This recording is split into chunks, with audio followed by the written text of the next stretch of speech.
Hello बच्चों, तो कैसे हैं आप सब लोग। यार मैं उम्मीद करता हूँ आप बहुत ही ज़्यादा बेहतरीन होंगे और जो आपकी पढ़ाई है वो सुपर से ऊपर लेवल की चल रही होगी।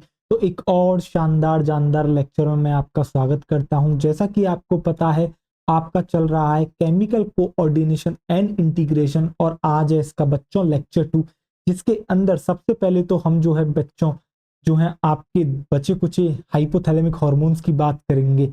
यानी कि हाइपोथैलेमस के दो हार्मोन्स जिनका नाम है आपका ऑक्सीटोसिन और आपका एडीएच, जो कि बनाता तो आपका कौन है हाइपोथैलेमस, बट स्टोर करने के लिए दे देता है किसको, पोस्टीरियर पिट्यूटरी को। क्यों? क्योंकि उसके पास उसके खुद के कोई भी हार्मोन नहीं होते हैं। मैंने कल आपको बताया भी था कि भैया जो पोस्टीरियर पिट्यूटरी होती है वो डायरेक्टली जो है आपके न्यूरल कंट्रोल में होती है किसके, आपके हाइपोथैलेमस के। तो बिल्कुल आपको ये लाइन बेहतरीन तरीके से याद होगी, ठीक।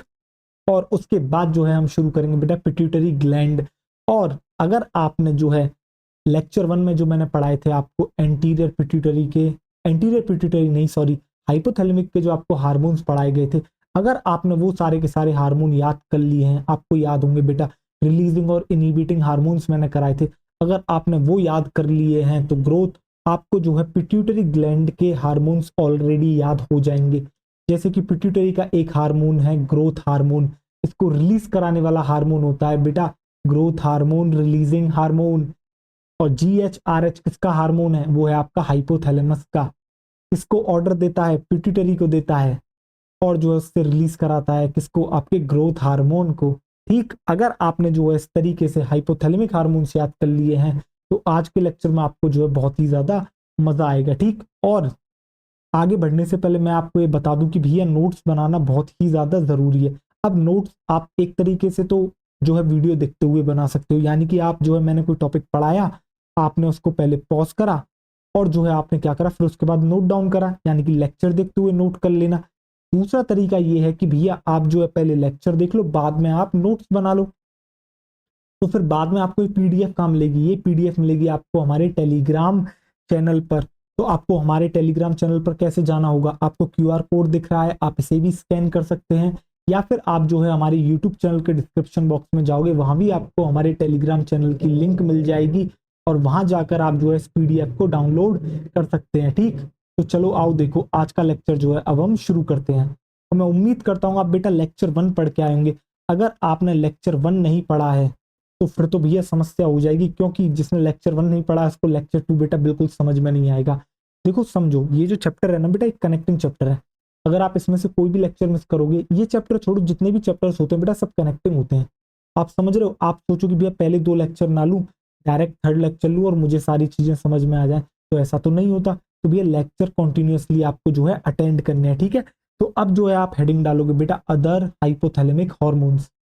तो अब आपकी जो हेडिंग होगी वो होगी आपकी, चलो आज ब्लैक पेन यूज करते हैं। आप हेडिंग डालोगे other hypothalamic hormones, other hypothalamic hormones. और ये जो जिसमें मैं आपको लिख रहा हूँ ये अदर हाइपोथैलेमिक हार्मोन्स, यहाँ हम उन हार्मोन्स की बात कर रहे हैं जो कि आपके स्टोर होंगे कहाँ पर जाके, पोस्टीरियर पिट्यूटरी में। अदर हाइपोथैलेमिक हॉर्मोन्स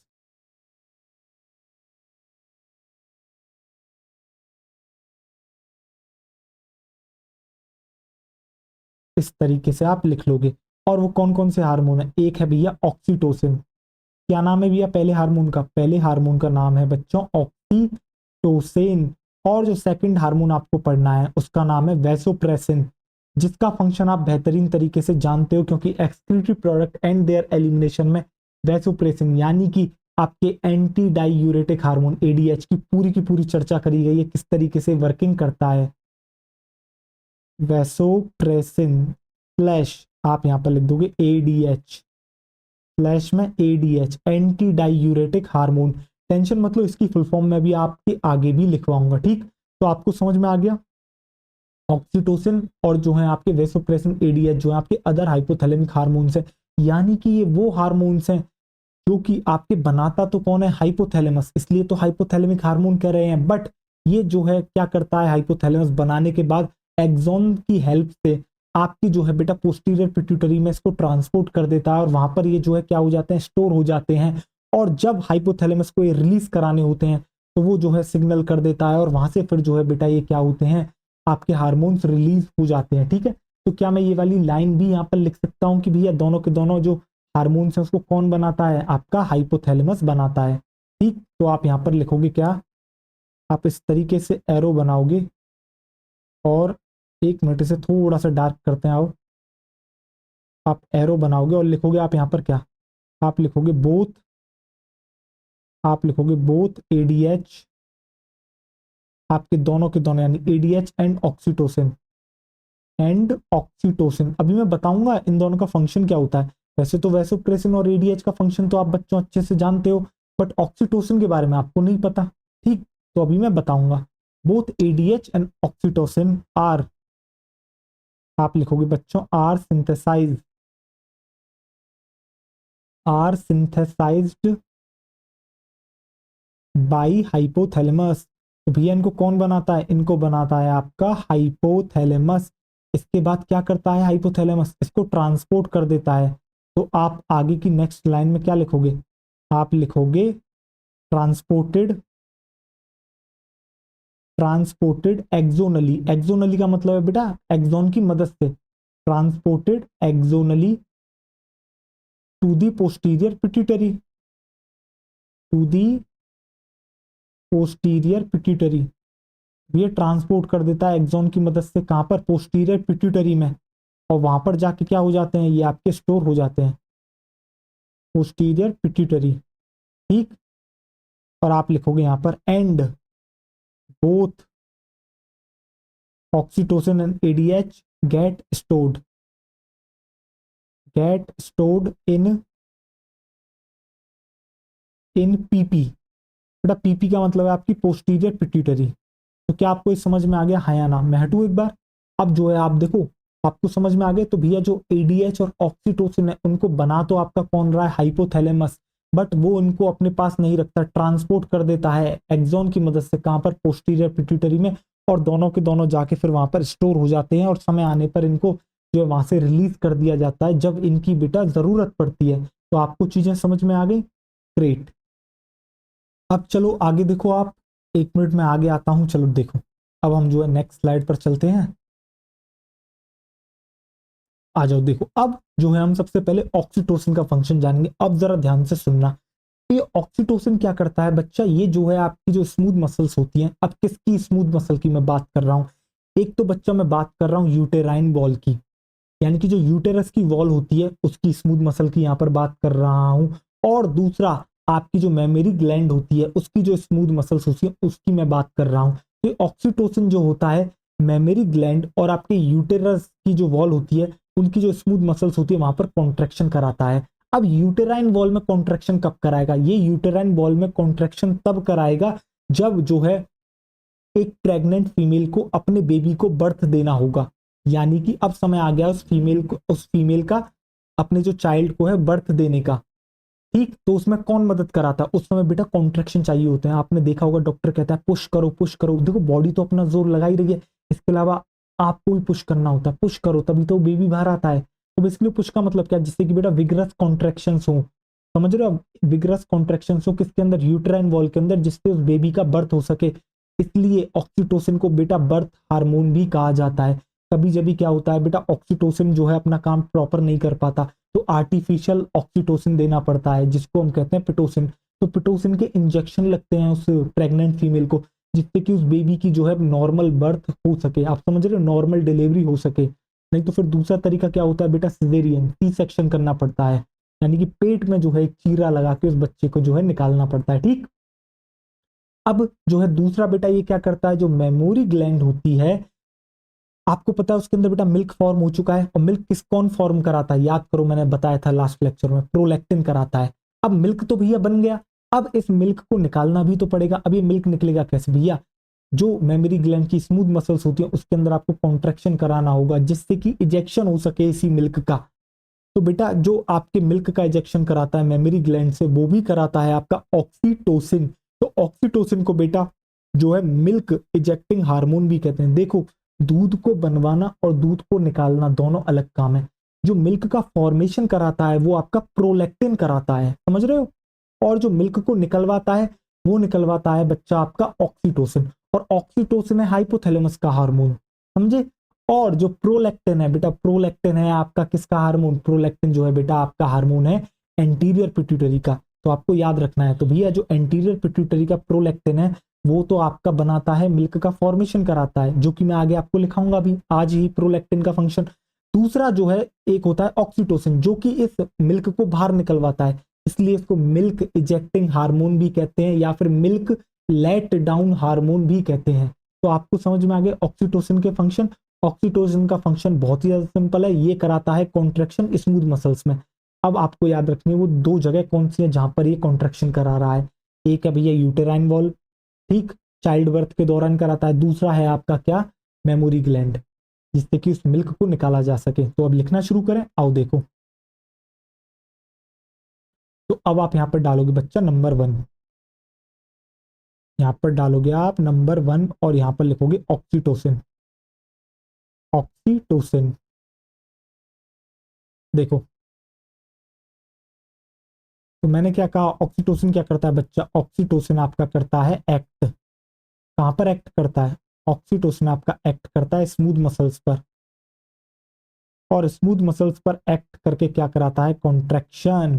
तो आप इसको इस तरीके से लिखोगे, एक बेहतरीन चार्ट की फॉर्म में हम इसको बनाएंगे जिससे कि आपको सारी चीजें याद रहें, ठीक। तो ये दो फंक्शंस को जो है परफॉर्म करा रहा है आपका ऑक्सीटोसिन। देखो तो आप यहां पर क्या लिखोगे, ये क्या कराता है, ये कराता है आपका कॉन्ट्रैक्शन, ये कराता है बच्चों आपका कॉन्ट्रैक्शन इन यूटेराइन वॉल, कॉन्ट्रैक्शन इन यूटेराइन वॉल। और कब कराएगा यूटेराइन वॉल में contraction, during child birth, contraction इन uterine wall during child birth, इसलिए इस हार्मोन को कहते हैं ड्यूरिंग चाइल्ड बर्थ, जब बेटा बच्चे की जन्म होता है उस समय, ठीक, इसलिए इसको कहा जाता है सो कॉल्ड एज, तो इसे क्या कहा जाता है, so called as birth hormone, इसलिए इसको कहते हैं आपका बच्चा बर्थ हार्मोन। भैया बर्थ हार्मोन किसको कहते हैं, आपके बर्थ हार्मोन कहा जाता है ऑक्सीटोसिन को, आपके किसको कहा जाता है, आपके ऑक्सीटोसिन को, ठीक। इसके अलावा ये क्या कराता है बच्चों, ये कराता है कॉन्ट्रैक्शन, ये क्या कराएगा, ये भी कॉन्ट्रैक्शन कराएगा किसकी, स्मूथ मसल्स में, contraction in, contraction in memory gland.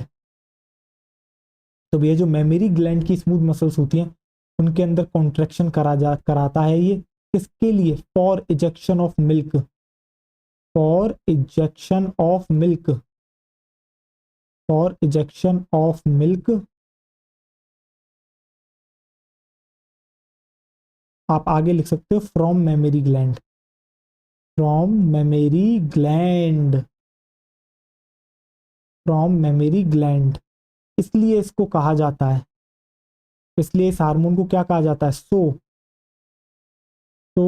Called as, so called as क्या कहते हैं इसको, इसको कहते हैं भैया मिल्क इजेक्टिंग हार्मोन, इसलिए इसको कहा जाता है milk ejecting hormone, milk ejecting hormone. और इसके अलावा इसका एक और नाम होता है, वो होता है मिल्क लेट डाउन हार्मोन। बेटा लेट डाउन का मतलब होता है निकलना, और इसी को कहा जाता है मिल्क लेट डाउन हार्मोन। एक मिनट, इसको जो है सही से लिखते हैं, इसलिए इसको कहा जाता है आपका बच्चा क्या, milk let down hormone, milk let down hormone.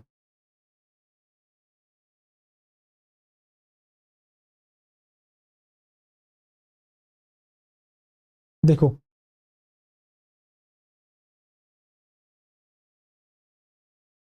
तो क्या आपको समझ में आ गई चीजें, हाँ या ना, मैं हटूं एक बार। तो आपको समझ में आ गया ऑक्सीटोसिन का फंक्शन बेहतरीन तरीके से। अब ऑक्सीटोसिन का आपको फंक्शन समझ में आ गया है बच्चों, तो आप इसको यहाँ पर पॉज करोगे और आप इसको क्या कर लोगे, नोट कर लोगे। इसके बाद जो सेकंड आता है वो आता है आपका क्या बच्चा, वैसोप्रेसिन या फिर एडीएच, जिसको आप कहते हो एंटी डाइयूरेटिक हार्मोन। क्या कहते हो आप इसको, कहते हो एंटी डाइयूरेटिक हार्मोन, ठीक। नोटेड कर लिया आपने नोट, चलो आओ देखो, अब हम आगे बढ़ते हैं। तो आप जो है नंबर 2 अब क्या डालोगे, नंबर 2 आप डालोगे वैसोप्रेसिन, वैसोप्रेसिन। और इसी वैसोप्रेसिन को कहा जाता है आपका एंटी डायूरेटिक हार्मोन। तो आप यहाँ पे लिखोगे स्लैश करके anti, anti diuretic hormone, anti diuretic hormone. अब क्या कराता है एडीएच आपका, वैसे तो बच्चों आपको ये पूरा फंक्शन आना चाहिए क्योंकि मैंने पढ़ा दिया है, बट अगर कोई बच्चा पहली बार देख रहा होगा, यानी कि जिसने हमसे ये चैप्टर नहीं पढ़ा है, कौन सा, excretory product and there elimination, तो उसके लिए चलो मैं एक और बार बता देता हूँ। देखो सबसे पहले इसका नाम क्या बता रहा है, वैसोप्रेसिन। वैसो का मतलब होता है बच्चा आपका ब्लड वेसल्स, और प्रेसिन, प्रेसिन का मतलब होता है दबाना, यानी कि कॉन्स्ट्रिक्शन कराता है किसके अंदर, आपके ब्लड वेसल्स में। ठीक, एक तो इसका फंक्शन ये हो गया। दूसरा ये जो एडीएच है, देखो इसमें एंटी डायूरेटिक, यानी कि ये अगेंस्ट है किसके, डायूरेटिक के। तो ये डायूरेटिक क्या होता है, एक्चुअली में डायूरेटिक नहीं, एक्चुअली में होता है बेटा डायूरेसिस। डायूरेसिस एक प्रोसेस होती है, जब भी आप यूरिन के थ्रू, आप जो है बेटा एक्सेस लॉस ऑफ वाटर होता है किसके थ्रू, यूरिन के थ्रू, यानी कि यूरिन के थ्रू जो है आपका बेटा मैक्स टू काफी ज्यादा जो है वाटर का लॉस हो रहा है, यानी कि आपको डाइल्यूटेड यूरिन आ रहा है, उसको आप कहते हो डायूरेसिस। तो इसी डायूरेसिस को जो प्रिवेंट करता है जो हार्मोन, उसको हम कहते हैं एंटी डायूरेटिक हार्मोन। ठीक, अब ये कैसे करेगा, यानी कि पानी ज्यादा जा रहा है। अब आपको पता है किडनी के अंदर बेटा जगह जगह पर जो है आपके क्या होता है, उसके जो ट्यूब्यूल्स होते हैं वो क्या करते हैं, आपके बेटा रीएब्जॉर्प्शन करते हैं, बिल्कुल। तो इसी तरीके से बेटा डिस्टल कॉन्वोल्यूटेड ट्यूब्यूल और कलेक्टिंग डक्ट पे क्या करता है, ये एडीएच एक्ट करता है और वहां से रीएब्जॉर्प्शन कराता है किसका, आपके वाटर का और इलेक्ट्रोलाइट्स का। और जैसे ही ये वाटर और इलेक्ट्रोलाइट्स का बेटा रीअब्जॉर्प्शन करा लेगा तो आपका कंसंट्रेटेड यूरिन फॉर्म होना शुरू हो जाएगा। दैट मीन्स आपने प्रिवेंट कर दिया क्या, डायूरेसिस। तो आपको इसका फंक्शन समझ में आ गया। तो चलो आओ सबसे पहले हम लिख देते हैं, वैसे तो मैंने इन डिटेल इसकी फंक्शनिंग करा दी है। ठीक, तो आप यहां पर सबसे पहले क्या लिखोगे, आप यहां पर सबसे पहले लिखोगे ये क्या कराता है, ये कॉन्स्ट्रिक्शन कराता है किसमें, ये कराता है constriction of blood vessels, constriction of blood vessels. तो ये कॉन्स्ट्रिक्शन करा देता है किसका, आपकी ब्लड वेसल्स का। सेकंड ये फंक्शन क्या परफॉर्म कर रहा है, ये जो आपको दिख रहा है ये है आपका ADH, anti diuretic hormone, right. तो ये एक्ट करता है किसके ऊपर, आपके बेटा डीसीटी यानी कि डिस्टल कॉन्वोलेटेड ट्यूब्यूल पर। आपका ये एक्ट करता है distal convoluted tubule and collecting duct पर, यानी कि सीडी पर। मैं इसको लिख देता हूं कंप्लीटली, कलेक्टिंग डक्ट। ये जो है दोनों पर जो है क्या करता है, एक्ट करता है और वहां से क्या कराता है, ये कराता है रीएब्जॉर्प्शन। ये कराएगा बच्चों आपका रीएब्जॉर्प्शन। तो आप यहां पर क्या लिख दोगे, आप यहां पर लिख दोगे ये कराएगा रीएब्जॉर्प्शन। रीएब्जॉर्प्शन किसका कराएगा, आपके वाटर एंड इलेक्ट्रोलाइट्स का। रीएब्जॉर्प्शन कराएगा वाटर एंड इलेक्ट्रोलाइट्स का, वाटर एंड इलेक्ट्रोलाइट्स का क्या कराएगा, आपका रीएब्जॉर्प्शन कराएगा, राइट। और रीएब्जॉर्प्शन करा के ये क्या करेगा, ये जो है आपका प्रिवेंट करेगा, क्या प्रिवेंट करेगा, डायूरेसिस। इसलिए इसको कहा जाता है बेटा, एंटी का मतलब होता है अपोजिट, यानी कि डायूरेसिस को जो रोक रहा है, जो जिसके अगेंस्ट है, एंटी मतलब अगेंस्ट। तो ये प्रिवेंट करता है किसको, आपके डायूरेसिस को, डायूरेसिस। ठीक, अब आपको समझ में आ गया। अब जरा तो अब जो है जिस भी बच्चे को जो है अब नोट करना होगा वो क्या करेगा, यहाँ पर इसको पॉज करेगा और जो है आराम से क्या कर लेगा, नोट कर लेगा। ठीक, कर लिया नोट। अब चलो आगे बात करते हैं। देखो अब सपोज करो कि आपका एडीएच, आपकी इस समय आपकी जो फंक्शन है वो नॉर्मल हो रही है, मेरी भी नॉर्मल हो रही है। दैट मीन्स जब जरूरत होगी बॉडी को, तब जब ज्यादा वाटर का लॉस होगा तब एडीएच ऑन हो जाएगा, उस वाटर को क्या करेगा, कंजर्व करेगा। अब सपोज करो किसी भी कारणवश आपका क्या होता है, एडीएच का जो सीक्रेशन है वो कम हो जाता है, यानी कि एडीएच बन नहीं रहा है। अब एडीएच नहीं बनेगा तो इससे क्या होगा बेटा, वाटर जो कंजर्व करा जा रहा था, जो वाटर का रीअब्जॉर्प्शन हो रहा था वो रुक जाएगा। दैट मीन्स अब वाटर जो है क्या होगा, वो रीअब्जॉर्ब नहीं होगा। और वाटर रीअब्जॉर्ब नहीं होगा दैट मीन्स यूरिन के थ्रू मैक्सिमम वाटर का लॉस होगा। और जब मैक्सिमम वाटर का लॉस होगा तो बेटा आपको एक्चुअली में हो चुकी एक बीमारी जिसका होता है नाम डायबिटीज इंसिपिडस, यानी कि मैक्सिमम वाटर लॉस, यानी कि आपको जो है ज्यादा से ज्यादा बार आपको क्या आएगा, आपको यूरिन आएगा, तो आपको यूरिनेशन के लिए जाना पड़ेगा बार बार।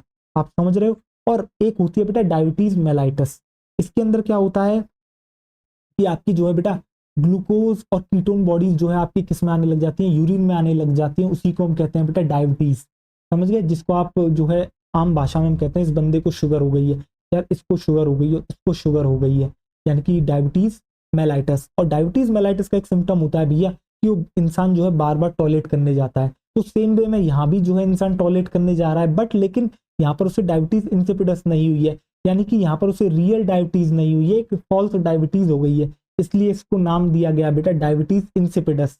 तो आपको समझ में आ गया। वैसे मैंने बेटा ये डायबिटीज इंसिपिडस आपको पढ़ा रखी है जहां पर एडीएच पढ़ाया था, और आपको एडीएच हार्मोन के बारे में प्रॉपर डिटेल में कहां पर पढ़ाया गया था, आपको पढ़ाया गया था कहां पर, आपको जो है पढ़ाया गया था excretory product and there elimination में, ठीक है, जो उसके लास्ट के लेक्चर से वहां पर मैंने पढ़ाया था। तो चलो इस बात को भी हम यहां पर लिख देते हैं। तो आप कैसे लिखोगे, आप इसको इस तरीके से लिखोगे, आप लिखोगे इफ एडीएच सीक्रीशन डिक्रीसेस। अब वो किसी भी कारण से हो सकता है, हमें नहीं पता भाई क्या क्या जो है रीजन है इस एडीएच सीक्रीशन का कम होने का।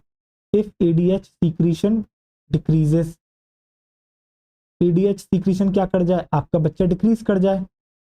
जैसे ही ये डिक्रीज करेगा तो क्या होगा, आपका होगा more water loss via urine, more water loss,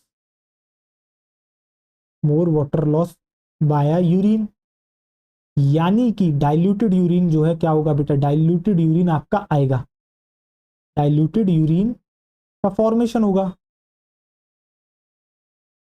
और इसी को हम कहते हैं बेटा, इसी कंडीशन को, and this condition is called, this condition called, इसी कंडीशन को कहा जाता है diabetes insipidus. This condition called, क्या कहते हैं इस कंडीशन को, इसी कंडीशन को हम कहते हैं आपके diabetes insipidus, diabetes insipidus, insipidus. क्या आपको समझ में आ गया डायबिटीज इंसिपिडस, हाँ या ना, मेरे को इतना बताओ।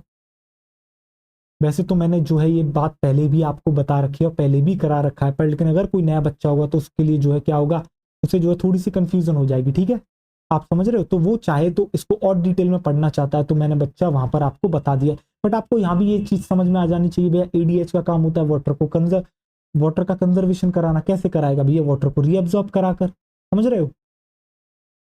चलो अब जो है अब हम आगे बढ़ते हैं, देखो चलो अब हम आगे कंटिन्यू करते हैं। और जो है अब आप जो है नेक्स्ट हेडिंग क्या डालोगे बच्चों, अब हम जो है बेटा शुरुआत करने वाले हैं किसकी, आपकी पिट्यूटरी ग्लैंड की। अब जो सेकंड ग्लैंड आपकी आती है वो आती है पिट्यूटरी। आपने हाइपोथैलेमस को अब पूरी तरीके से पढ़ लिया है, और जिसने हाइपोथैलेमस को समझ लिया है अब उसको जो है बेटा पिट्यूटरी के हार्मोन्स यों याद हो जाएंगे एकदम चुटकी बजाते ही, सेकंड में, ठीक है। देखो आओ, अब जो है आप क्या नाम डालोगे, आप यहाँ पर नाम डालोगे बेटा पिट्यूटरी ग्लैंड, पिट्यूटरी ग्लैंड। अब जरा देखो, क्या आपको याद है कि पिट्यूटरी ग्लैंड क्या करती है भैया, अदर ग्लैंड्स जो है बेटा उनका जो है क्या करती है, जो है फंक्शन कंट्रोल करती है, यानी कि बॉडी के अलग अलग, समझ रहे हो। तो हमने इसको क्या कहा था, इसको हमने कहा था मास्टर ग्लैंड, और इसको कंट्रोल करता है हाइपोथैलेमस, उसको कहा था मास्टर ऑफ मास्टर ग्लैंड। जिस तरीके से हमने बेटा लेक्चर 1 में बेहतरीन एग्जाम्पल दिया था, स्टूडेंट को कंट्रोल करता है टीचर, इसलिए हम उसको कहते हैं मास्टर, टीचर्स को कंट्रोल करता है प्रिंसिपल, इसलिए उसको कहते हैं मास्टर का मास्टर, यानी कि मास्टर ऑफ मास्टर, ठीक है। तो जो पिट्यूटरी ग्लैंड है बच्चा, ये क्या कहलाती है, ये कहलाती है आपकी मास्टर ग्लैंड, ये कहलाती है आपकी मास्टर ग्लैंड, ये कहलाती है बच्चा आपकी मास्टर ग्लैंड, राइट। आपको समझ में आ गया, दूसरों को कंट्रोल करती है ये, ठीक। अब इसकी लोकेशन की बात कर लेते हैं भैया, कहाँ प्रेजेंट होती है। तो आपको याद है मैंने आपको जो है बच्चा स्कल यानी क्रेनियल की बोन्स पढ़ाई थी, उसके अंदर एक बोन का जिक्र हुआ था जिसका नाम था बेटा स्फीनॉइड बोन। जो स्फीनॉइड बोन थी वो बेटा कैसी थी, आपको याद है, बटरफ्लाई शेप्ड स्ट्रक्चर था, अंदर की तरफ यहाँ पर प्रेजेंट है। और जो वो बटरफ्लाई शेप्ड बोन थी उसके अंदर मिलती है, यानी स्फीनॉइड बोन में मिलती है एक बोनी कैविटी, और उस बोनी कैविटी को मैंने क्या कहा था, उसको कहा था बेटा मैंने सेला टर्सिका, याद आ रहा है आपको, बेहतरीन तरीके से बेटा लोकोमोशन एंड मूवमेंट चैप्टर में आपको पढ़ाया गया था। ये सेला टर्सिका का फोटो लेके आया था, फोटो भी दिखाया था मैंने, इमेज भी दिखाई थी। तो भैया उसी सेला टर्सिका में लोकेटेड होती है कौन, आपकी पिट्यूटरी ग्लैंड, उसी सेला टर्सिका में लोकेटेड होती है आपकी पिट्यूटरी ग्लैंड। तो आप क्या लिखोगे यहाँ पर, आप लिखोगे बच्चों लोकेटेड इन, आप लिखोगे located in bony cavity, located in bony cavity. और इस बोनी कैविटी को क्या कहते हैं, कॉल्ड सेला टर्सिका। इस बोनी कैविटी को कहा जाता है बच्चा आपका सेला टर्सिका, सेला टर्सिका। और ये किसकी बोनी कैविटी है ये भी आपको पता होना चाहिए, ऑफ स्फीनॉइड बोन। ये किसकी है, ये स्फीनॉइड बोन की। और स्फीनॉइड बोन बेटा किसका हिस्सा है, आपके स्कल का, of sphenoid bone of skull. तो आपको समझ में आ गया भैया पिट्यूटरी ग्लैंड कहां पर प्रेजेंट है, वो एक बोनी कैविटी में प्रेजेंट है जिसका नाम होता है सेला टर्सिका। और ये बोनी कैविटी किस बोन की है, आपकी स्फीनॉइड बोन की, जो कि आपकी स्कल की बोन होती है। ठीक, अब बात कर लेते हैं इसके ओरिजिन के बारे में भैया। तो जो पिट्यूटरी ग्लैंड है इसका ओरिजिन है बच्चा एक्टोडर्मल। तो ये है ectodermal in origin, ectodermal in origin. तो अगर आपसे कोई भी पूछता है कि भैया कौन सी जर्म लेयर से मिलकर बनी है, तो आप बता दोगे ये एक्टोडर्म से मिलकर बनी है, इसलिए हम इसको कहते हैं एक्टोडर्मल इन ओरिजिन। अब जरा फोटो बनाया जाए पिट्यूटरी ग्लैंड का, आओ चलो देखो। अब जो है एक इमेज बनाता हूं, इसके थ्रू मैं आपको कुछ समझाना भी चाहूंगा, जरा ध्यान से देखिएगा आप। कलर जो है आप ले लिया जाए दूसरा, आओ चलो देखो, जरा ध्यान से देखना।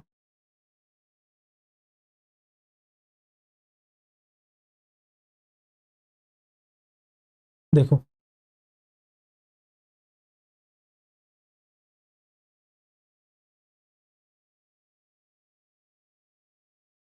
ये दिख रहा है, अब जरा ध्यान से देखना। देखो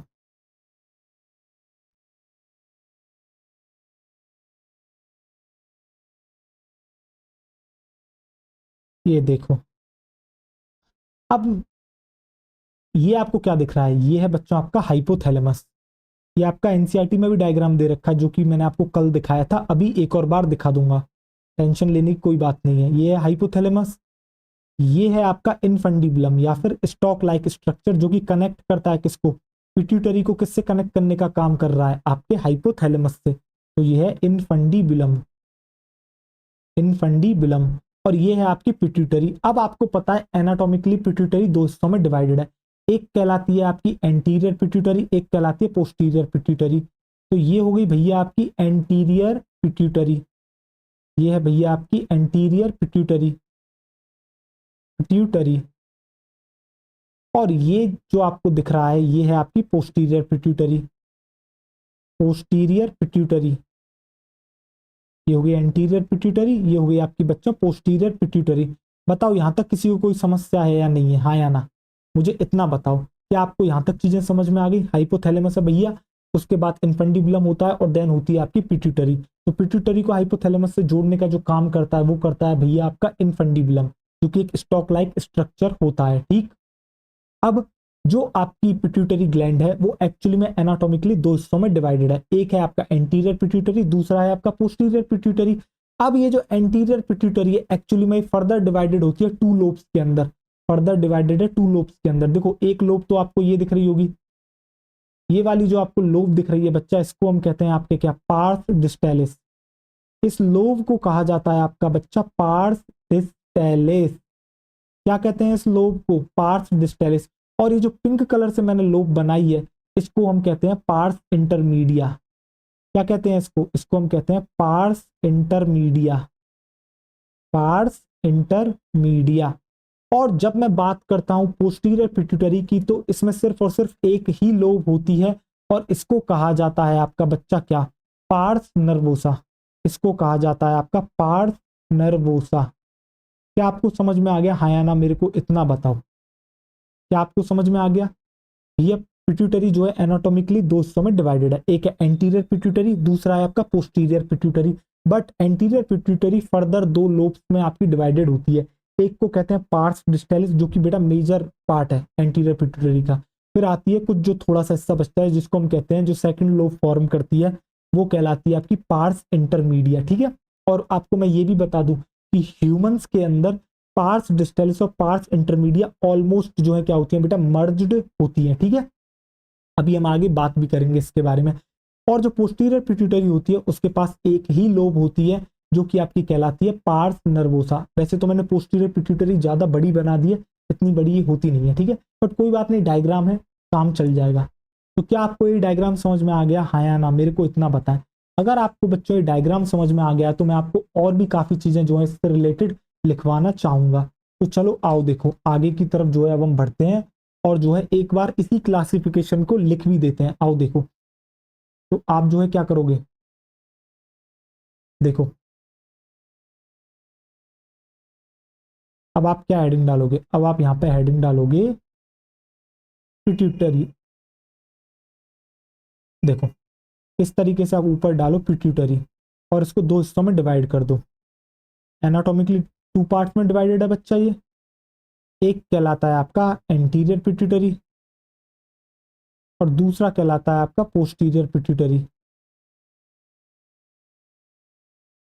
एंटीरियर पिट्यूटरी और पोस्टीरियर पिट्यूटरी, एंटीरियर पिट्यूटरी। और जो आपको एंटीरियर पिट्यूटरी दिख रही है इसका एक और नाम होता है बच्चों, इसको और करके आप लिखोगे क्या, इसका एक और नाम होता है जिसको आप कहते हो एडिनो हाइपोफाइसिस। क्या कहते हैं इसको, इसको कहते हैं एडिनो हाइपोफाइसिस, एडिनो हाइपोफाइसिस। तो एंटीरियर पिट्यूटरी का एक और नाम होता है जिसको कहा जाता है बच्चा आपका एडिनो हाइपोफाइसिस। सेम वे में अब देखो यहाँ पर पोस्टीरियर पिट्यूटरी आएगी तो इसका भी एक और नाम होता है पोस्टीरियर पिट्यूटरी। इसको क्या कहा जाता है, और इसको बच्चों एक और नाम से जाना जाता है जिसको आप कहते हो न्यूरोहाइपोफाइसिस। आप लिखोगे और न्यूरोहाइपोफाइसिस। अब आपसे अगर कोई कहता है कि भैया पिट्यूटरी दो हिस्सों में डिवाइडेड है, एक है एडिनो हाइपोफाइसिस एक है न्यूरोहाइपोफाइसिस, तो ये बिल्कुल सही कह रहा है सामने वाला। आपको समझ जाना है न्यूरोहाइपोफाइसिस मतलब पोस्टीरियर पिट्यूटरी, एडिनो हाइपोफाइसिस मतलब एंटीरियर एंटीरियर पिट्यूटरी। तो आप यहाँ पर लिख दोगे बच्चों न्यूरो हाइपोफाइसिस।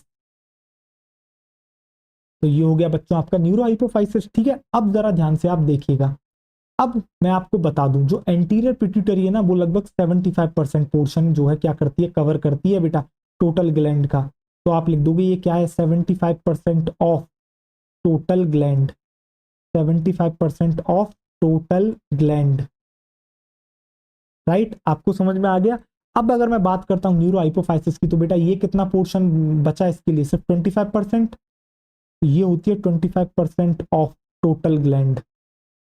तो ये जो पूरी की पूरी जो पिट्यूटरी ग्लैंड है बच्चा आपकी, उसका 25% कौन है, पोस्टीरियर पिट्यूटरी, और 75% है आपकी कौन, एंटीरियर पिट्यूटरी, ठीक है। और आपको पता ही है कि इसके पास खुद के हार्मोन नहीं होते हैं, तो आप लिख दोगे यहाँ पर क्या, not have its own hormone, not have its own hormone. इसके पास इसके खुद के हार्मोन नहीं होते हैं, not have its own hormone, right. इसके पास सिर्फ और सिर्फ एक लोब होती है, तो आप लिखोगे ओनली वन लोब, और इस लोब को हम क्या कहते हैं, pars nervosa. Only one lobe called pars nervosa. एक ही इसके पास लोब होती है जिसको कहा जाता है आपका बच्चा क्या, पार्स नर्वोसा। तो क्या आपको सारी की सारी बातें इसके बारे में समझ में आ गई। अभी एक बात रह रही है बेटा इसके बारे में, ठीक है, उसको मैं कहाँ लिखूं, मुझे ये लिखना है कि भैया इसके ये जो है क्या करती है, ये जो है हाइपोथैलेमस के जो हार्मोन होते हैं एडीएच और ऑक्सीटोसिन, उनको स्टोर करती है और समय आने पर रिलीज करती है, ठीक है। चलो ये वाली बात हम जो है अगली लाइन में लिख देंगे। देखो अब होता क्या है बच्चा, एंटीरियर पिट्यूटरी तो फर्दर टू लोब्स में डिवाइडेड होती है, तो आप लिख दोगे यहाँ पे टू लोब्स। फर्दर भैया दो लोब्स में क्या है, ये डिवाइडेड है। एक कहलाती है पार्स डिस्टेलिस, दूसरी कहलाती है पार्स इंटरमीडिया। एक कहलाती है आपकी बच्चा पार्स डिस्टेलिस, दूसरी कहलाती है आपकी पार्स इंटरमीडिया, पार्स इंटरमीडिया।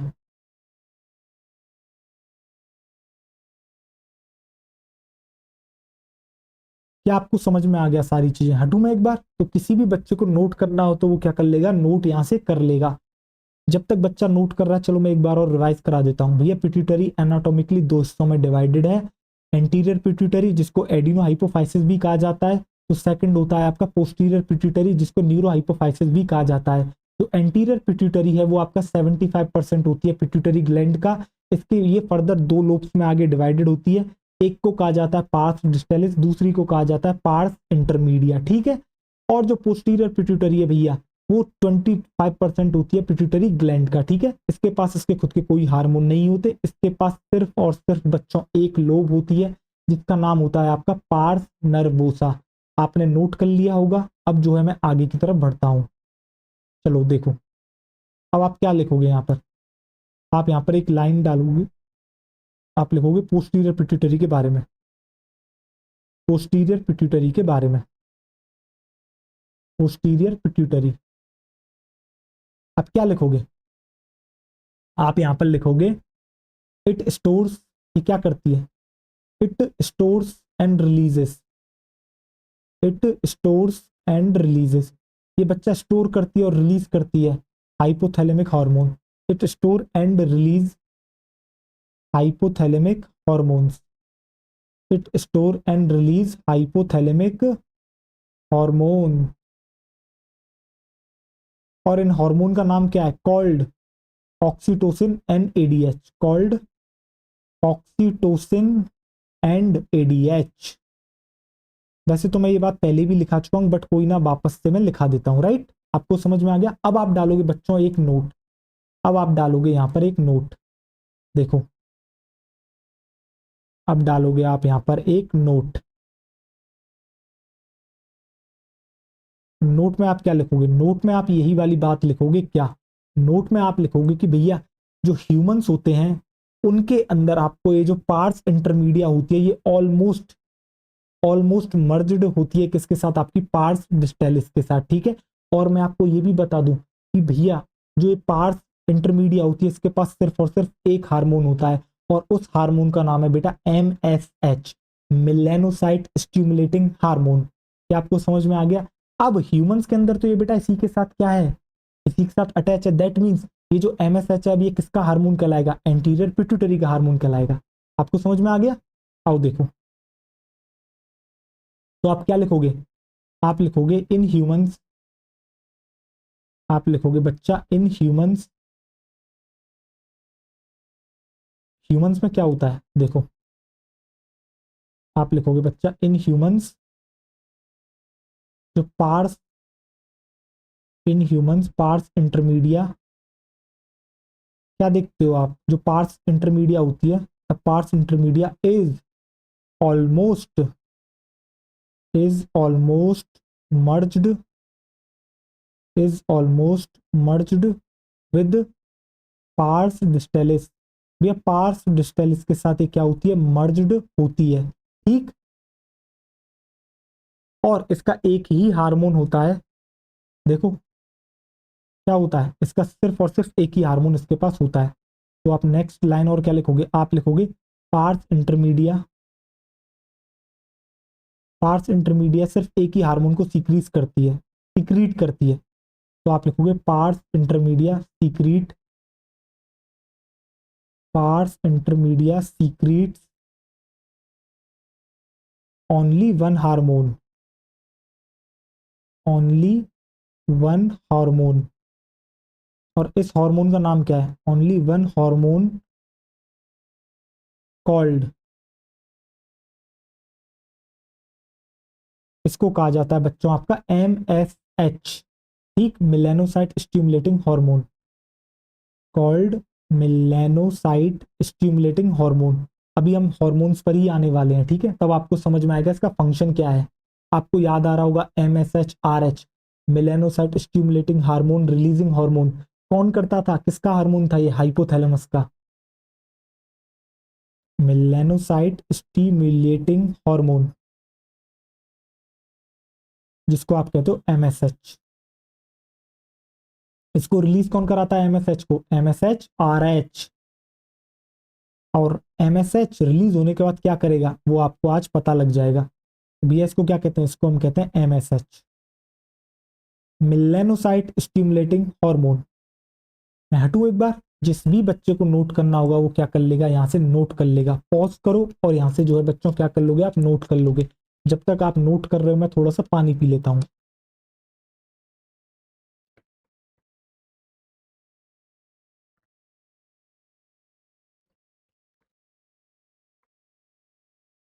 अब चलो, अब हम बढ़ते हैं आगे और अब हम बात करते हैं बच्चों किस बारे में, आपके एंटीरियर पिट्यूटरी के हार्मोन्स के बारे में। अब हम बात करते हैं एंटीरियर पिट्यूटरी के हार्मोन्स के बारे में। तो आप जो नेक्स्ट हेडिंग डालोगे वो डालोगे हार्मोन्स ऑफ एंटीरियर पिट्यूटरी। आप हेडिंग डालोगे बच्चों hormones of anterior pituitary, hormones of anterior pituitary, anterior pituitary. क्योंकि आपको पता है पोस्टीरियर पिट्यूटरी के कोई हार्मोन नहीं होते हैं, और वो जिन दो हार्मोन को स्टोर करता है वो हमने आपको शुरुआत में ही करा दिए, ऑक्सीटोसिन एंड एडीएच, और उसका फंक्शन भी हमने आपको इन डिटेल बता दिया, राइट। अब जरा देखें, सबसे पहला जो इसके अंदर हार्मोन हम पढ़ेंगे वो पढ़ेंगे बच्चा आपका ग्रोथ हार्मोन। तो आप नंबर 1 हेडिंग डालोगे और लिखोगे जीएच, यानी कि ग्रोथ हार्मोन के बारे में। सबसे पहला हार्मोन आता है बच्चा आपका ग्रोथ हार्मोन, यानी कि एक ऐसा हार्मोन जो आपकी क्या कराता है, ग्रोथ करवाता है। तो ग्रोथ हार्मोन को हम कहते हैं जीएच शॉर्ट में। और इसका एक और नाम होता है, क्या होता है दूसरा नाम इसका, होता है बच्चा सोमेटोट्रोपिन। दूसरा नाम इसका कहलाता है सोमेटोट्रोपिन, सोमेटोट्रोपिन। इसका जो दूसरा नाम है वो है आपका सोमेटोट्रोपिन। देखो, दूसरा जो नाम है वो है बच्चों आपका सोमेटोट्रोपिन। तो क्या कराता है ये कराता है बच्चा आपकी ग्रोथ। तो आप लिखोगे यहाँ पे प्रमोट ग्रोथ, यानी कि जो बॉडी की आपकी ग्रोथ होती है उसको कौन कराता है, उसको कराता है आपका बच्चा ग्रोथ हार्मोन। अब ये ग्रोथ का जो इफेक्ट होता है वो किस तरीके से दिखता है वो अभी मैं आपको बताता हूँ, चलो देखो आगे। अब देखो, अब होता क्या है, ये जो ग्रोथ हार्मोन है ये अब दो चीजों पे इफेक्ट करता है, एक तो आपकी ग्रोथ पे इफेक्ट करता है, दूसरा ये आपके मेटाबॉलिज्म पे इफेक्ट करता है। अब ग्रोथ पे कैसा इफेक्ट करता है, देखो आप देखते हो एक 2 साल का बच्चा होता है, एक 10 साल का होता है, दोनों की हाइट में जमीन आसमान का अंतर होता है। तो उसकी हाइट कैसे बढ़ गई भैया, उसकी जो बोन है ना उसका इलोंगेशन हो गया। अब ये बोन का इलोंगेशन किसने कराया, आपके बच्चा ग्रोथ हार्मोन का इसके अंदर रोल होता है। तो यानी कि ग्रोथ, यानी कि जो इफेक्ट होता है ग्रोथ हार्मोन का वो क्या हुआ, पहला हुआ इसका प्रमोट करता है क्या बच्चा, ये इलोंगेशन ऑफ बोन। दूसरा ये क्या करता है, आपकी मसल और कार्टिलेज की भी ग्रोथ कौन करवा रहा है, आपका ग्रोथ हार्मोन कराता है, ठीक है। तो ये तो इसका इफेक्ट हो गया ग्रोथ के ऊपर कि भैया ग्रोथ हार्मोन का ग्रोथ के ऊपर क्या असर है। एक तो भैया ये बोन का इलोंगेशन कराएगा जिससे कि हाइट इंक्रीज करेगी बच्चे की। दूसरा ये क्या कराएगा, ये आपकी बेटा ग्रोथ कराएगा आपके मसल्स की और आपकी कार्टिलेज की। इसके अलावा इसका मेटाबॉलिज्म पे क्या अंतर होता है, क्या फर्क होता है। सबसे पहली बात तो आपको मेटाबॉलिज्म पता होना चाहिए। तो जितनी भी रिएक्शन आपके शरीर में हो रही हैं बेटा, उन सारी की सारी रिएक्शन के, उस सारी की सारी रिएक्शन के सम को कहा जाता है आपका मेटाबॉलिज्म। अब रिएक्शन दो तरह की होती है आपके शरीर में, या तो कोई चीज जुड़ के बन रही है या फिर कोई चीज तोड़ के बनाई जा रही है। अगर कोई चीज जुड़ के बन रही है उसको कहते हैं एनाबॉलिज्म, और अगर कोई चीज को तोड़ के बनाया जा रहा है तो उसको हम कहते हैं कैटाबॉलिज्म। जैसे कि आपका एनर्जी का प्रोडक्शन कैसे होता है, एक कैटाबॉलिक प्रोसेस होती है बेटा। फूड को यानी कि ग्लूकोज को तोड़ा जाता है, उससे जो है एनर्जी का फॉर्मेशन करा जाता है, ब्रेक डाउन करा जा रहा है, तो उसको कहते हैं कैटाबॉलिज्म। इसी तरीके से सपोज करो प्रोटीन का सिंथेसिस हो रहा है, तो आपको पता है प्रोटीन जो है अमाइनो एसिड से मिलकर बना हुआ होता है। तो कई सारे जब अमाइनो एसिड मिलते हैं तब जाके एक प्रोटीन का फॉर्मेशन होता है। तो वो क्या हुआ, कुछ कुछ चीजों के जुड़ने से एक चीज बन रही है, उसको कहते हैं एनाबॉलिज्म। और कैटाबॉलिज्म और एनाबॉलिज्म को मिला के कहा जाता है आपका बच्चा मेटाबॉलिज्म। तो आपको समझ में आ गया कि मेटाबॉलिज्म क्या होता है। अब मेटाबॉलिज्म का इफेक्ट क्या होता है, यानी कि ग्रोथ हार्मोन मेटाबॉलिज्म में किस तरीके से इफेक्ट करता है, अब आप ये जानो। सबसे पहले ये कराता है बच्चा फैट का ब्रेकडाउन। अब ये फैट का ब्रेकडाउन कहलाता है बच्चा आपका लिपोलाइसिस, ठीक है। अब सुनना, ये कराता है बच्चा आपके फैट के ब्रेकडाउन को इंक्रीज कर देता है। अब ये कर क्यों रहा है, क्योंकि इसका मकसद अब ये फैट को ब्रेक डाउन करके मैं फैट की मदद से आपके एनर्जी का फॉर्मेशन करूं। यानी कि इस ग्रोथ हार्मोन का जो फोकस होता है वो ये होता है कि भैया प्रोटीन और आपके जो है क्या कहते हैं कार्बोहाइड्रेट की जगह जो है फैट को ब्रेक डाउन करके इससे एनर्जी बनाई जाए। इसका ये पहला फंक्शन, ठीक है। दूसरा मेटाबॉलिज्म पे इसका इफेक्ट होता है भैया प्रोटीन का फॉर्मेशन कराता है। ये क्या कराता है, आपके जो है लिवर होगी, मसल होगी, उनसे क्या कहता है, उनसे जो है आपका अपटेक इंक्रीज करा देता है किसका, अमाइनो एसिड्स का। और फिर उनसे जो है कहता है आप इसको जोड़ के क्या बना दो, आप बना दो प्रोटीन का फॉर्मेशन कर दो। तो आपको समझ में आ गया, दूसरा काम ये करता है प्रोटीन का फॉर्मेशन। थर्ड काम ये करता है बच्चा, ये करता है कार्बोहाइड्रेट्स का ब्रेकडाउन। अब कार्बोहाइड्रेट, आप एक चीज समझना, कार्बोहाइड्रेट जो है बेटा एक बिगर यूनिट है, यानी कि वो कई सारी छोटी यूनिट के मिलने से बनी है, समझ रहे हो। तो जब कार्बोहाइड्रेट का ब्रेकडाउन करते हो दैट मीन्स आप जो है तोड़ तोड़ के क्या बना रहे हो, ग्लूकोज बना रहे हो। अभी जब हम आपको बायोमोलिक्यूल्स चैप्टर पढ़ाएंगे वहां आपको और अच्छे से चीजें समझ में आएंगी। जब आप कार्बोहाइड्रेट को तोड़ दोगे तो उसकी सबसे छोटी यूनिट यानी ग्लूकोज, फ्रक्टोज, ये सब बेटा टूटने लगेंगे। यानी कि बेसिकली क्या होगा, ब्लड के अंदर ग्लूकोज का लेवल बढ़ जाएगा। तो बेटा जब ग्लूकोज का लेवल ब्लड के अंदर बढ़ जाता है तो क्या इसी को कहते हैं डायबेटोजेनिक इफेक्ट। डायबिटीज का मतलब क्या होता है, किसी को डायबिटीज तब मानी जाती है जब इसका जो ग्लूकोज लेवल है बेटा वो नॉर्मल से ज्यादा निकले, समझ रहे हो, तब उसे डायबिटीज कहते हैं। तो ये भी तो एक तरीके से डायबिटोजेनिक इफेक्ट दिखा रहा है। कैसे दिखा रहा है, कार्बोहाइड्रेट का जो है इसने क्या कर दिया, ब्रेकडाउन जो है उसने इंक्रीज कर दिया है, जिससे जो है ब्लड के अंदर ग्लूकोज का लेवल बढ़ता जा रहा है। ठीक है, अब एक साथ मैंने ये बता दिया बट अब धीरे धीरे लिखेंगे फिर से समझा दूंगा। ठीक है, अब देख, सबसे पहले तू यहाँ पे क्या लिखेगा, सबसे पहले तू यहाँ पे लिखेगा, एक तो यार ये इसके अंदर आएगा नहीं ये दोनों के दोनों पॉइंट, तो चलो इसे ऐसे लिखते हैं, इसका इफेक्ट ग्रोथ हार्मोन का आप लिखोगे सबसे पहले। हम पढ़ रहे हैं इसका इफेक्ट, आप लिखोगे effect on growth, effect on growth. तो ग्रोथ हार्मोन का इफेक्ट ग्रोथ पर कैसे होता है ये आपको जानना है। ठीक है, तो आप इसमें क्या लिखोगे, आप इसमें सबसे पहले तो लिखोगे ये क्या करता है, ये प्रमोट करता है, ये प्रमोट करता है आपका क्या, elongation of bone, promotes elongation of bone. ये प्रमोट करता है बच्चा आपका इलोंगेशन ऑफ बोन। दूसरा ये क्या काम कर रहा है, दूसरा ये स्टिमुलेट कर रहा है growth of muscle and cartilage.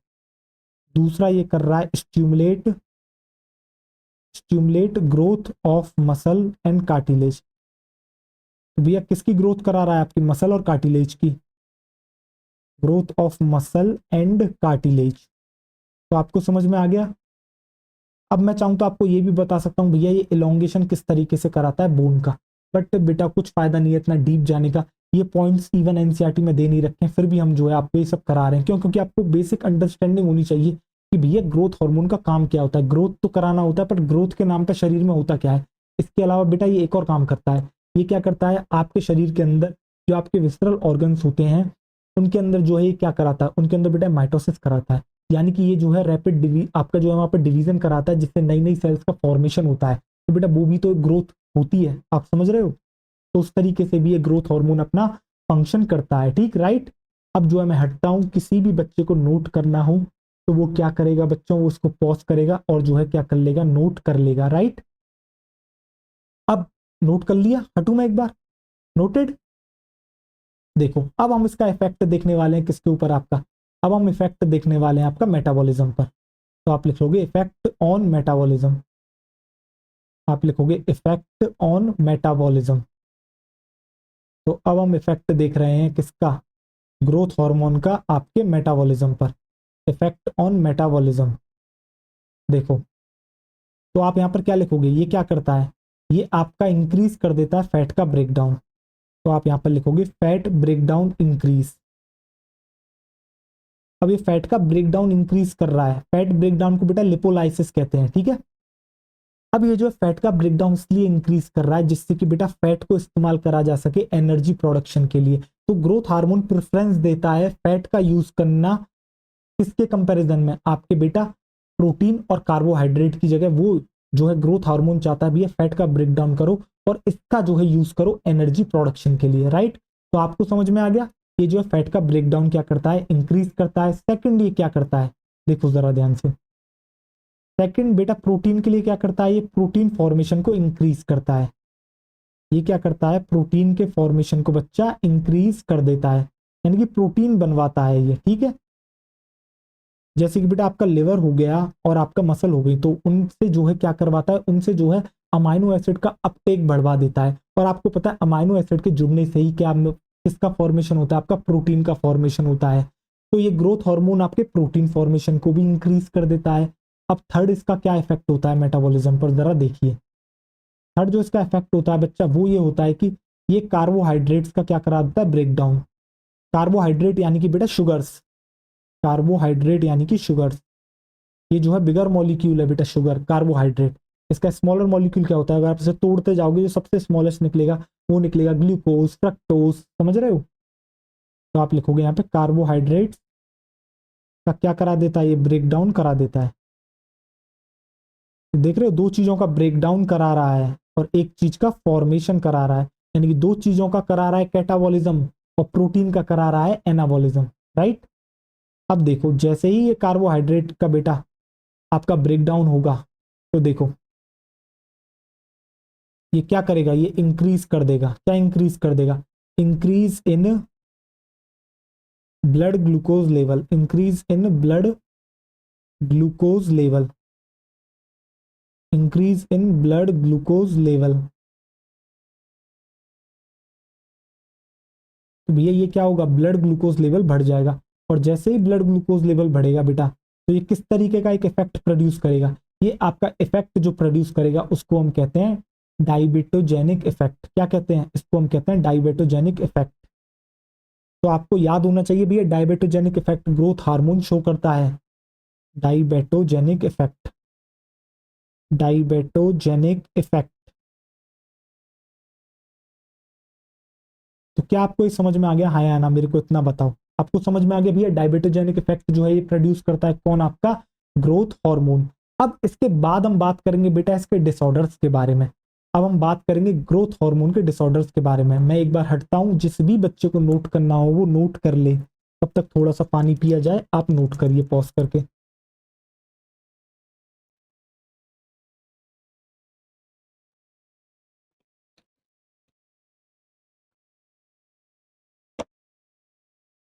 चलो देखो अब आगे, अब हम बात करते हैं इसके डिसऑर्डर्स के बारे में, यानी कि ग्रोथ हार्मोन से रिलेटेड बीमारियों के।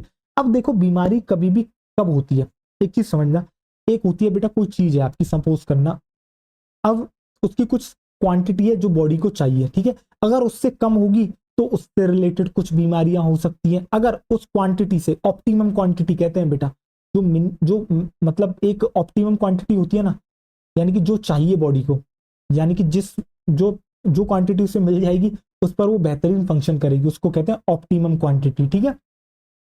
जब तक ये ऑप्टिमम है तब तक कोई समस्या नहीं है, अगर ये ऑप्टिमम से नीचे हो गया तो समस्या है, और ऑप्टिमम से ऊपर चला गया तो समस्या है। यानी कि सपोज करो ग्रोथ हार्मोन जो है ऑप्टिमम जितना निकलना था उससे कम हो जाए, यानी कि इसका सीक्रेशन कम हो जाए, और कम के लिए एक शब्द यूज कराया जाता है हाइपो, यानी कि अगर आपको हाइपो सीक्रेशन हो जाए किसका, बच्चा ग्रोथ हार्मोन का, तो बीमारी हो जाएगी। और अगर इसका हाइपर यानी कि ज्यादा सीक्रेशन हो जाए, अगर इसका हाइपर सीक्रेशन हो जाए तो बीमारी हो जाएगी। अब देखो ग्रोथ हार्मोन का काम क्या था, ग्रोथ हार्मोन का काम था आपका बच्चा क्या कराना, हाइट आपका जो है बेसिकली आपने देखा था ग्रोथ कराना, यानी कि इलोंगेशन ऑफ बोन कराना, ठीक है। अब सपोज करो ये जो है क्या होता है बच्चा, जब बच्चा अपने चाइल्डहुड में था, यानी कि जब तक उसकी प्यूबर्टी नहीं आई थी, उससे पहले क्या होता है, ये जो ग्रोथ हार्मोन है बेटा इसका जो सीक्रेशन है वो कम होने लग जाता है, यानी कि हाइपो सीक्रेशन हो जाता है। अगर इसका हाइपो सीक्रेशन चाइल्डहुड में हो जाता है किसी बच्चे के, ठीक है, यानी प्यूबर्टी से पहले हो जाता है, तो वो बच्चा बेटा ग्रोथ नहीं कर पाएगा, वो बच्चा जो है छोटा रह जाएगा, यानी कि वो बच्चा की स्टंटेड ग्रोथ होगी, यानी कि उसकी हाइट शॉर्ट रह जाएगी। ऐसे बच्चों को आप बौना भी कहते हो, आपने सुना होगा सोसाइटी में ऐसे शब्द यूज करे जाते हैं, हमारे देखो वो बौना जा रहा है, समझ रहे हो। वैसे तो ऐसे किसी का मजाक नहीं उड़ाना चाहिए, बट इनको जो है ऐसे बौना कहते हैं। बट बेटा अगर आप इनसे बात करोगे तो ये मेंटली, बहुत मेंटली बिल्कुल सही होते हैं, नॉर्मल, जैसे आप और हम बात करते हैं वैसे ही ये बात करते हैं, सेक्सुअली भी ये नॉर्मल होते हैं, समझ रहे, कोई इनफर्टाइल नहीं होते, अगली जनरेशन को जन्म दे सकते हैं। बट बस फर्क इतना है कि नेचर से कुछ ऐसा हुआ कि भैया ग्रोथ हार्मोन का जो है सीक्रेशन कम हो गया, और जो है इनका क्या हो गया, इनकी हाइट जो है बच्चा छोटी रह गई, ठीक है। आप कभी सर्कस में गए हो तो सर्कस के अंदर आपको जो छोटे छोटे से बेटा जोकर दिखते हैं, वो जो जोकर जो है वो इतने छोटे से क्यों रह जाते हैं, उनके जो छोटे से रहने का कारण है वो वही है हाइपोसिक्रेशन ऑफ ग्रोथ हार्मोन। इसको कहा भी जाता है, पता है क्या कहा जाता है उनको, उनको कहा जाता है बेटा मिडगेट। क्या कहा जाता है उनको, कहा जाता है मिडगेट, यानी कि बौने। और ये जो बीमारी होती है बेटा इसको हम कहते हैं पिट्यूटरी ड्वार्फिज्म। आपने सुना होगा एक शब्द ड्वार्फ, ड्वार्फ का मतलब होता है बेटा छोटा, बौना, तो पिट्यूटरी ड्वार्फिज्म। अब सपोज करो इसका हाइपर सीक्रेशन हो जाए, यानी कि हद से ज्यादा, अब चाइल्डहुड में जितना बच्चे को ऑप्टिमम क्वांटिटी चाहिए थी इसकी हार्मोन की, उससे ज्यादा हो गई, ज्यादा हार्मोन बन गया। दैट मीन्स अब उसकी हाइट जो नॉर्मली रुकनी थी वो नहीं रुकेगी, वो 7.5 फीट 8 फीट तक जो है पहुंच जाएगा। आप समझ रहे हो? आपकी और मेरी हाइट कितनी होगी? हम 5'8" होंगे, 5'10" होंगे, 6 होंगे, 6'2", 6'3", इतना जो है मिनिमम आप देख लेते हो सोसाइटी में, ठीक है। बट कोई जो है 6'7" हो, कोई 6'10" हो, समझ रहे हो, कोई 7.5 हो, तो बेटा ये जो होते हैं इनकी हद से ज्यादा हाइट है, यानी कि एबनॉर्मल ग्रोथ इनके अंदर हो जाती है। और पता है इसको क्या कहते हैं? इसको हम कहते हैं जाइजेंटिज्म। क्या कहते हैं इसको? हम कहते हैं जाइजेंटिज्म। आपने एक शब्द सुना होगा जाइंट। जाइंट का मतलब होता है बहुत बड़ा, बहुत विशाल, विशाल काय। तो बेटा जाइजेंटिज्म इसे कहते हैं, ठीक है। देखो तो आओ, वैसे तो अभी हाइपर सीक्रेशन की एक और होती है बेटा स्टेज, वो भी मैं अभी आपको बताऊंगा। पर आप सबसे पहले यहाँ पे हेडिंग डालो डिसऑर्डर्स ऑफ जीएच। अब हम आपसे डिस्कस कर रहे हैं डिसऑर्डर्स ऑफ ग्रोथ हार्मोन। तो आप यहाँ पर इस तरीके से लिखो डिसऑर्डर्स, क्योंकि वैसे तो मैं बेटा एक ही जो है इस तरीके से मैं आपको वो पैराग्राफ बनाना चाह रहा था, बट यहाँ पर ये आ नहीं पाएगा, तो हम इसे थोड़ा सा अलग अलग लिख देते हैं। आओ देखो, disorders of growth hormone, disorders of growth hormone. तो भैया कौन सी बीमारी होती है ग्रोथ हार्मोन से? वैसे तो बेटा ऑप्टिमम क्वांटिटी होगी तो कोई बीमारी नहीं होगी, बट इसका अगर कम हो गया सीक्रेशन तो समस्या है, ज्यादा हो गया तो समस्या है, ठीक है। तो देखो, दो चीजें आपको यहाँ पर देखने को मिलती है। एक देखने को मिलती है हाइपर सीक्रेशन। देखो, एक बच्चा आपको देखने को मिलता है क्या? Hypo secretion, hypo secretion. एक होता है बच्चा आपका हाइपर सीक्रेशन, एक होता है बच्चा आपका हाइपर सीक्रेशन, यानी कि हद से ज्यादा होना, ठीक है। अब हाइपो सीक्रेशन का मतलब क्या है? हाइपो सीक्रेशन का मतलब है बेटा ग्रोथ हार्मोन का सीक्रेशन कम हुआ है, तो आपका जो जीएच है उसका कम हुआ है फॉर्मेशन। दूसरा है आपका हाइपर सीक्रेशन, यानी कि ग्रोथ हार्मोन हद से ज्यादा जो है आपका हो गया है, राइट। अब इससे जो आपको बेटा समस्या होती है, उस समस्या का नाम क्या है? उस बीमारी को हम क्या कहते हैं? तो उस बीमारी को कहा जाता है आपका बच्चा, आप लिखोगे यहाँ पे पिट्यूटरी ड्वार्फिज्म, पिट्यूटरी ड्वार्फिज्म। अभी मैं लिखाऊंगा एक एक के बारे में इन डिटेल। पिट्यूटरी ड्वार्फिज्म इसको कहा जाता है। और हाइपर सीक्रेशन से आपको दो प्रॉब्लम्स देखने को मिल सकती है। एक तो आपको बच्चों के समय बच्चों में देखने को मिलेगी, एक आपको देखने को मिलेगी बेटा एडल्ट में। समझ रहे हो? देखो, एक तो आपको देखने को मिलेगी बच्चा चाइल्ड में, जिसको आप कहते हो क्या बच्चा? जिसको आप कहते हो, देखो, जाइजेंटिज्म। अरे यार एक मिनट, अभी आप लिख लो, फिलहाल नाम लिख लो, मैं बाद में अच्छे से बताऊंगा। देखो,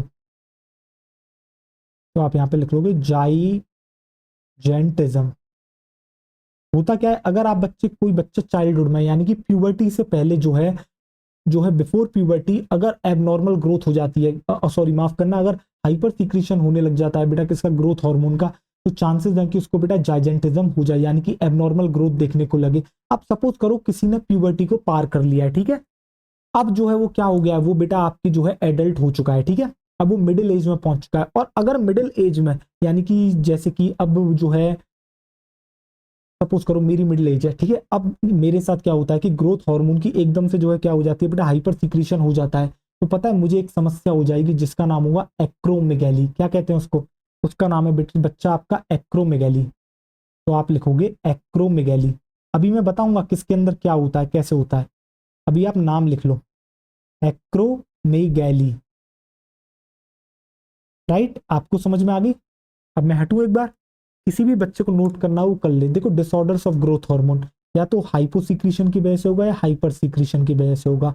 हाइपोसीक्रेशन की वजह से होता है पिट्यूटरी ड्वार्फिज्म, और हाइपर सीक्रेशन की वजह से होता है बच्चा आपका जाइजेंटिज्म और एक्रोमेगैली, ठीक है। अब जो है हम एक एक करके इसके बारे में चर्चा करते हैं। आपने नोट कर लिया बच्चों? Noted, great. आओ चलो देखो, अब जो है अब आप क्या करोगे, अब आप जो है नंबर 1 डालोगे और सबसे पहले आप यहाँ पर डालोगे क्या, चलो नंबर 1 नहीं डालते हैं, इसको फर्स्ट करके लिखते हैं।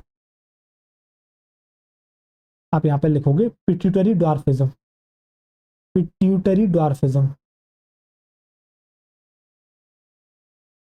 मैं आपको फोटो भी दिखाऊंगा ड्वार्फ का, पिट्यूटरी ड्वार्फिज्म इमेज में लेके आया हूँ, क्योंकि इमेज से बच्चों को ज़्यादा अच्छे से जो है चीज़ें याद रहती हैं। देखो तो भैया ये पिट्यूटरी ड्वार्फिज्म किसको होता है, ये होगा कब, ये भैया होगा तब जब आपका हाइपोसीक्रीशन हो जाए during childhood, hyposecretion of GH, hyposecretion of growth hormone during childhood. तो भैया चाइल्डहुड के समय यानी कि बिफोर प्यूबर्टी, ड्यूरिंग चाइल्डहुड से हमारा कहने का मतलब भैया प्यूबर्टी से पहले अगर आपका हाइपोसिक्रीशन हो जाता है यानी कि बिफोर प्यूबर्टी, तो बेटा वो ड्वार्फ रह जाएगा बिफोर प्यूबर्टी, क्योंकि आपको पता ही है हार्मोन जो है ग्रोथ के लिए बहुत ही ज़्यादा मेजर रोल प्ले करता है, इसका काम ही है ग्रोथ कराना, ठीक।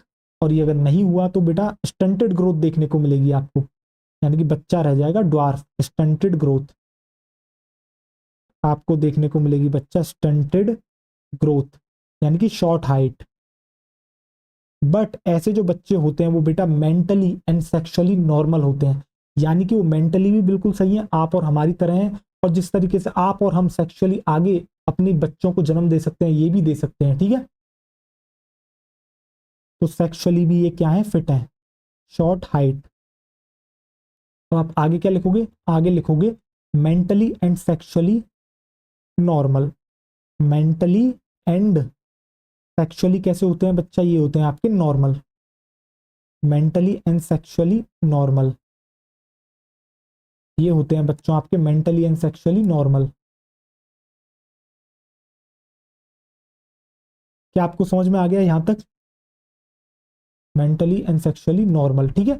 अब जो है आप ये वाली बात भी यहां पर लिख सकते हो, जो क्लोन्स होते हैं बेटा आपके सर्कस के, सर्कस के जो जोकर होते हैं बेटा आपके क्लोन ऑफ सर्कस, तो आप लिखोगे clown of circus are such dwarf, are such dwarf, बेटा वो क्या होते हैं आपके डॉर्फ होते हैं, are such dwarf, they are called मिडगेट्स।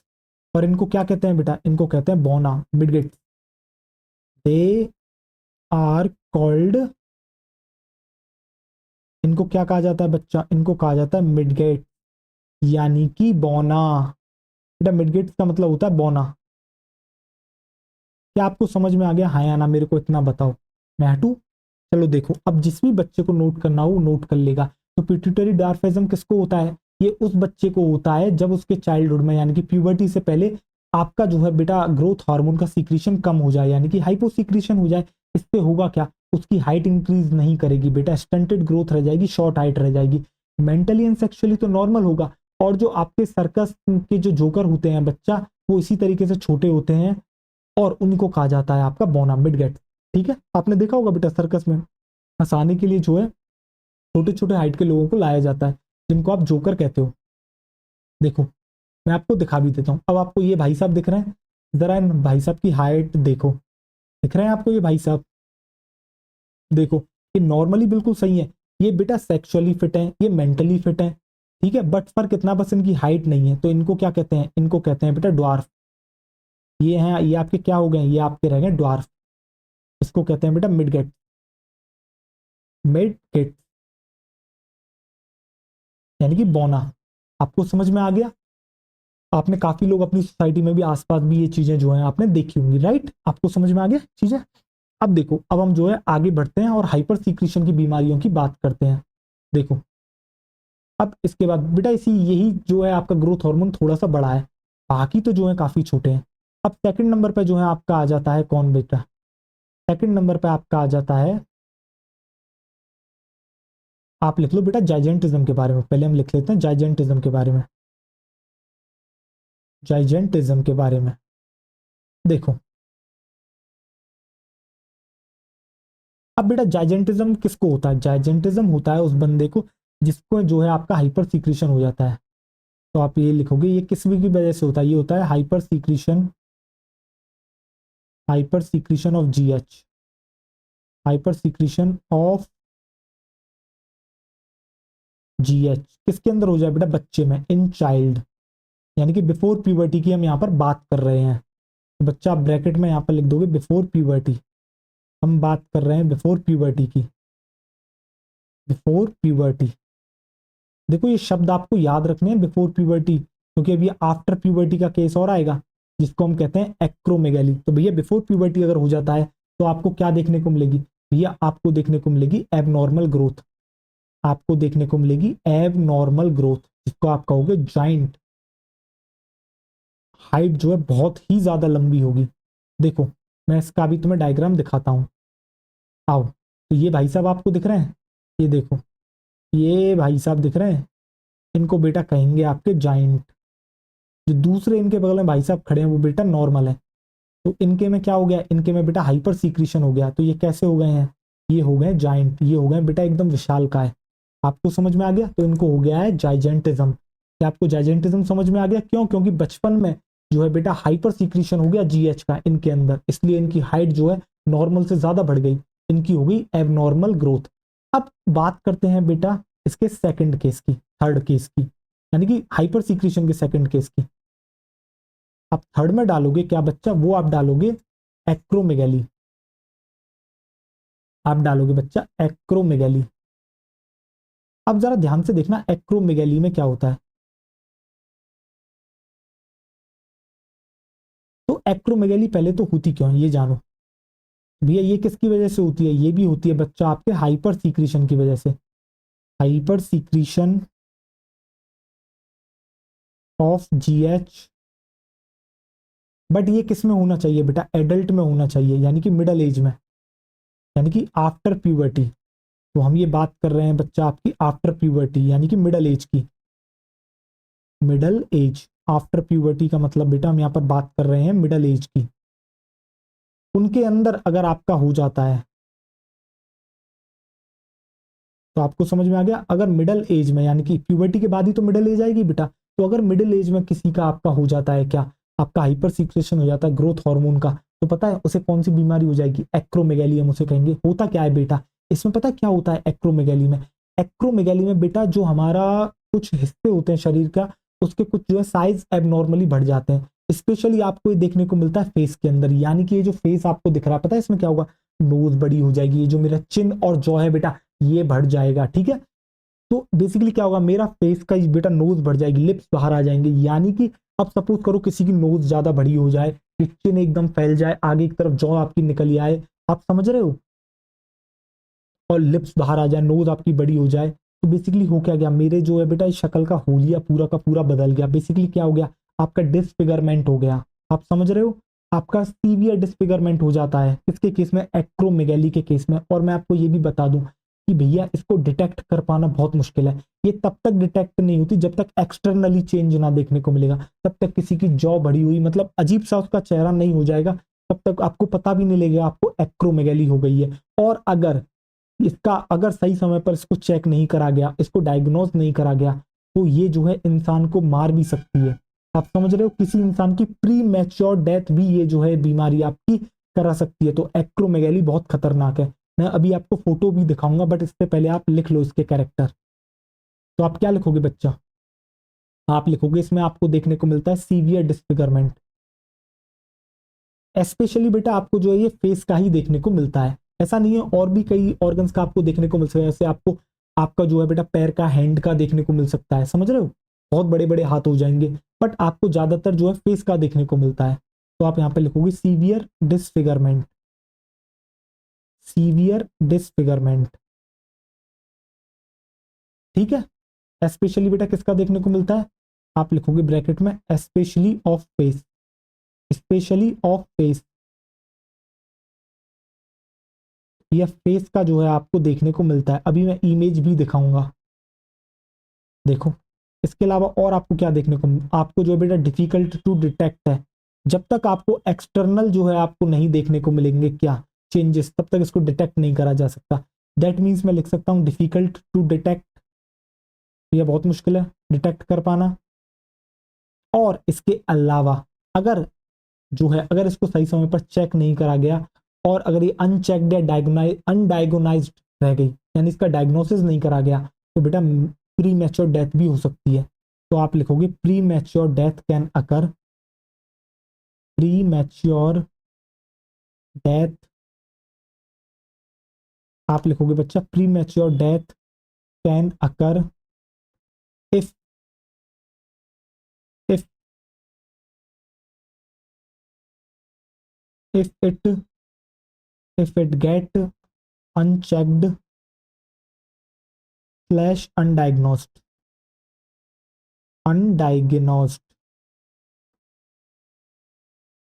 क्या आपको समझ में आ गया है या ना, मेरे को इतना बताओ। क्या आपके दिमाग में भेजे में सेट हुई सारी की सारी चीजें। मैं हटूं एक बार। अब किसी भी बच्चे को नोट करना हो तो वो क्या कर लेगा, इसको जो है नोट कर लेगा। कर लिया नोट, पॉज करो और बच्चों इसको जो है आप क्या कर लोगे, नोट कर लोगे। और अगर आपने अब ये नोट कर लिया है तो मैं आपको इमेज भी दिखाता हूं। अब आपने बच्चों नोट कर लिया होगा, अब मैं आपको दिखाऊंगा इमेज, राइट। तो आप तैयार हैं इमेज देखने के लिए, तो देखो जरा ध्यान से, देखो आ जाओ। ये अब जरा ध्यान से देखो, ये आपको दिख रहा है, ये है बेटा एक्रोमेगैली का केस, एक्रोमेगैली। अब जरा ध्यान से देखो, प्रोमिनेंट फोरहेड आपको दिख रहा है, इसका माथा कितना बड़ा बड़ा दिख रहा है। इसके अलावा एनलार्ज्ड नोज, आपको जो है इसकी नाक कितनी बड़ी दिख रही है। आप इसके लिप्स और टंग को देखो, टंग तो खैर दिख नहीं रही है, बट आप इसके लिप्स देखो। इसके अलावा आप इसका चिन और जॉ देखो। आपको ऐसा नहीं लग रहा कि भाई किसी ने ऐसा करा है कि इसके चेहरे को एकदम से जूम मार दिया है, एकदम से मतलब ऐसा होता है ना कि भैया बॉडी जो है कम रह गई और फेस पूरा निकल निकल के बाहर आ रहा है। तो बेटा इसको कहते हैं एक्रोमेगैली। और मिडिल एज में किसी को भी जो है ये हो सकता है। क्यों होती है, due to hyper secretion of growth hormone, यानी कि ग्रोथ हार्मोन का हाइपर सीक्रेशन हो जाए, लिमिट से ज्यादा जो है बेटा वो आपका बन जाए। तो आपको ये समझ में आ गया। तो बेटा यहीं पर आपका जो है रैप अप होता है क्या, ग्रोथ हार्मोन। के बाद आ जाएगा आपका बेटा TSH, थायराइड स्टिमुलेटिंग हार्मोन। चलो आओ देखो, तो अब आप हेडिंग डालोगे बच्चों TSH, यानी कि थायराइड स्टिमुलेटिंग हार्मोन। आओ देखो,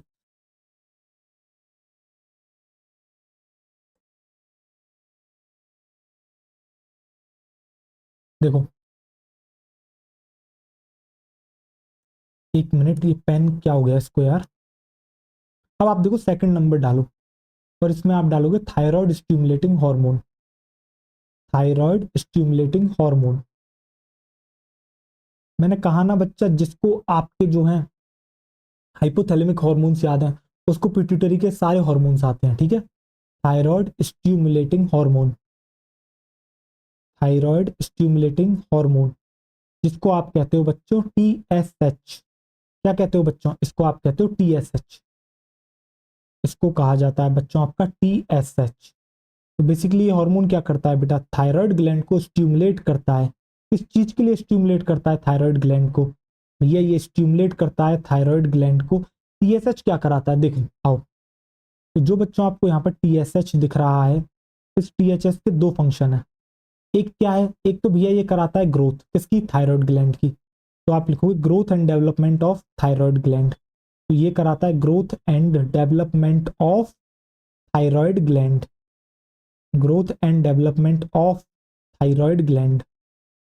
भैया थायराइड ग्लैंड की ग्रोथ एंड डेवलपमेंट कौन कराता है, आपका कराता है TSH, थायराइड स्टिमुलेटिंग हार्मोन। दूसरा ये क्या करता है बच्चा, ये जो है आपका क्या करेगा, देखो जरा ध्यान से। सेकंड जो ये काम करेगा, ये स्टिमुलेट करता है थायराइड ग्लैंड को, और थायराइड ग्लैंड को स्टिमुलेट करके ये उससे क्या करवाता है, ये इससे करवाता है बच्चों सीक्रीशन। सीक्रीशन किसका कराता है, आपके बेटा थायरोक्सिन का। थायरोक्सिन आपका हार्मोन होता है जो कि बेटा आपके थायराइड ग्लैंड से निकलता है। थायरोक्सिन को हम कहते हैं बेटा T3 एंड T4।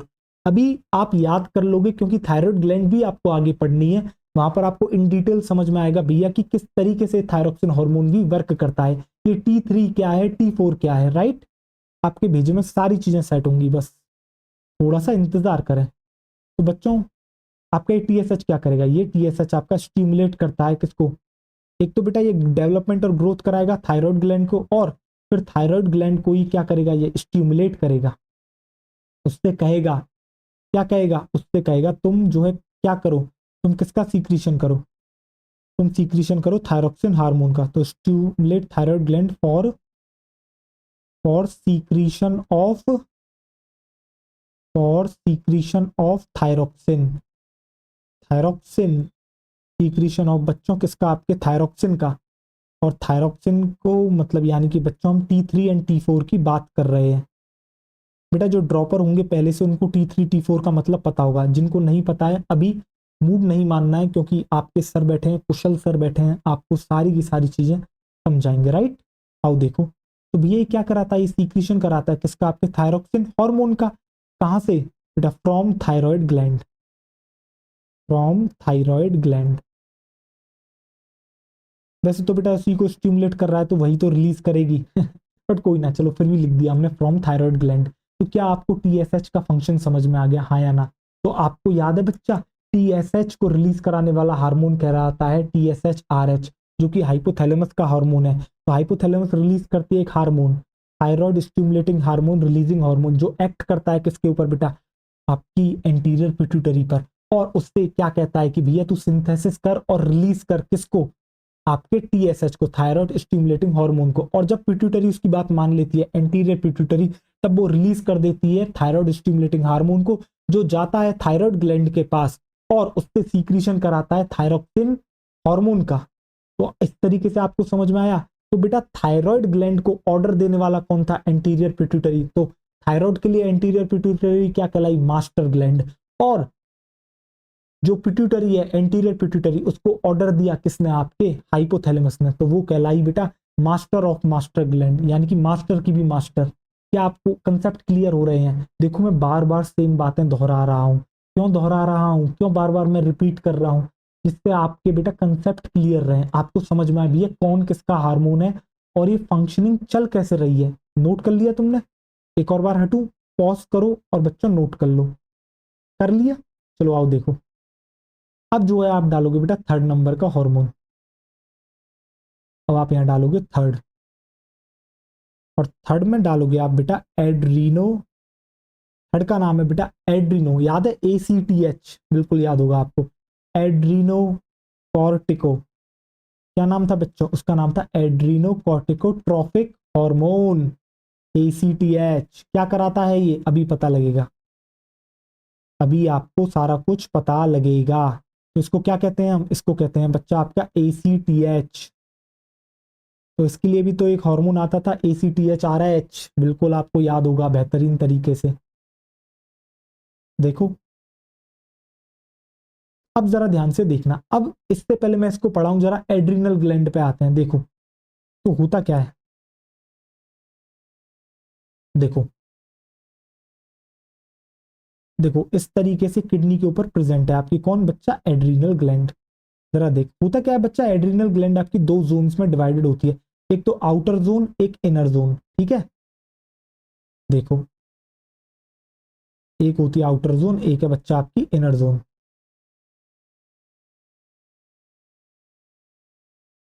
राइट। अब जरा देख इस तरीके से तू समझ,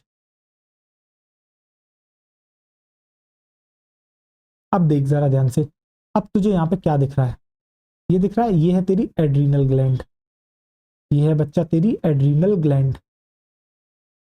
एक तो इसका आउटर वाला पार्ट है, जो कि ये रहा तेरा आउटर वाला पार्ट। अब ये जो आउटर वाला पार्ट है इसको कहते हैं बच्चा तेरा एड्रीनल कॉर्टेक्स, एड्रीनल कॉर्टेक्स।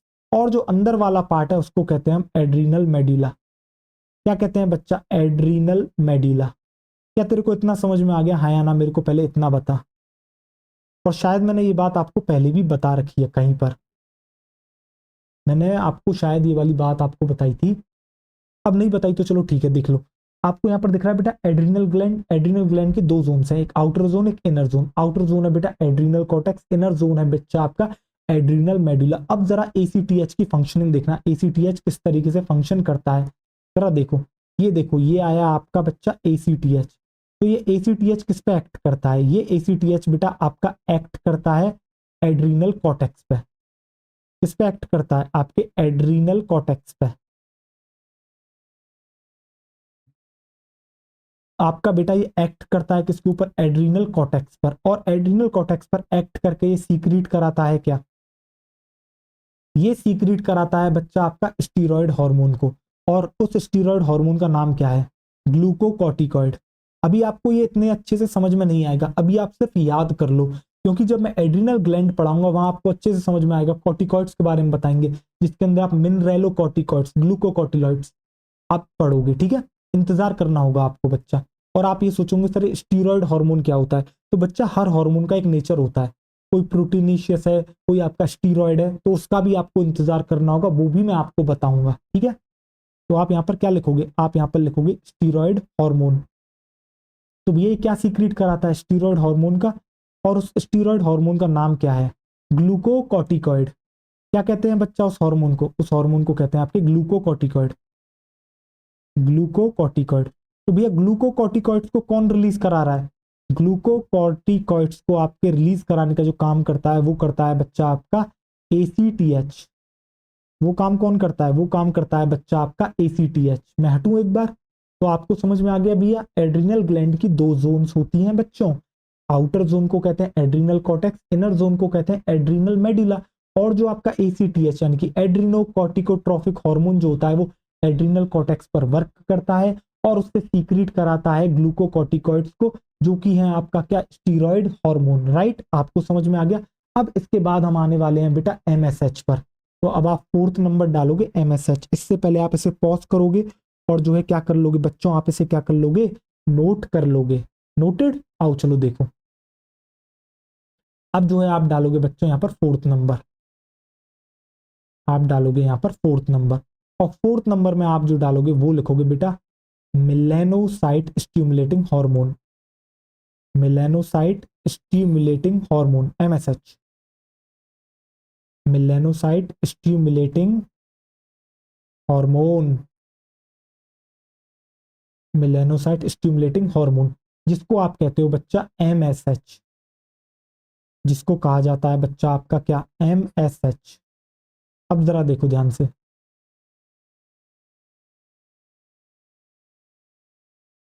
देखो अब ये एमएसएच क्या करता है जरा देखना। ये जो एमएसएच आपको दिख रहा है ना बच्चों, देखो ये जो आपको बच्चों एमएसएच दिख रहा है, ये क्या करता है? ये स्टिमुलेट करता है किसको?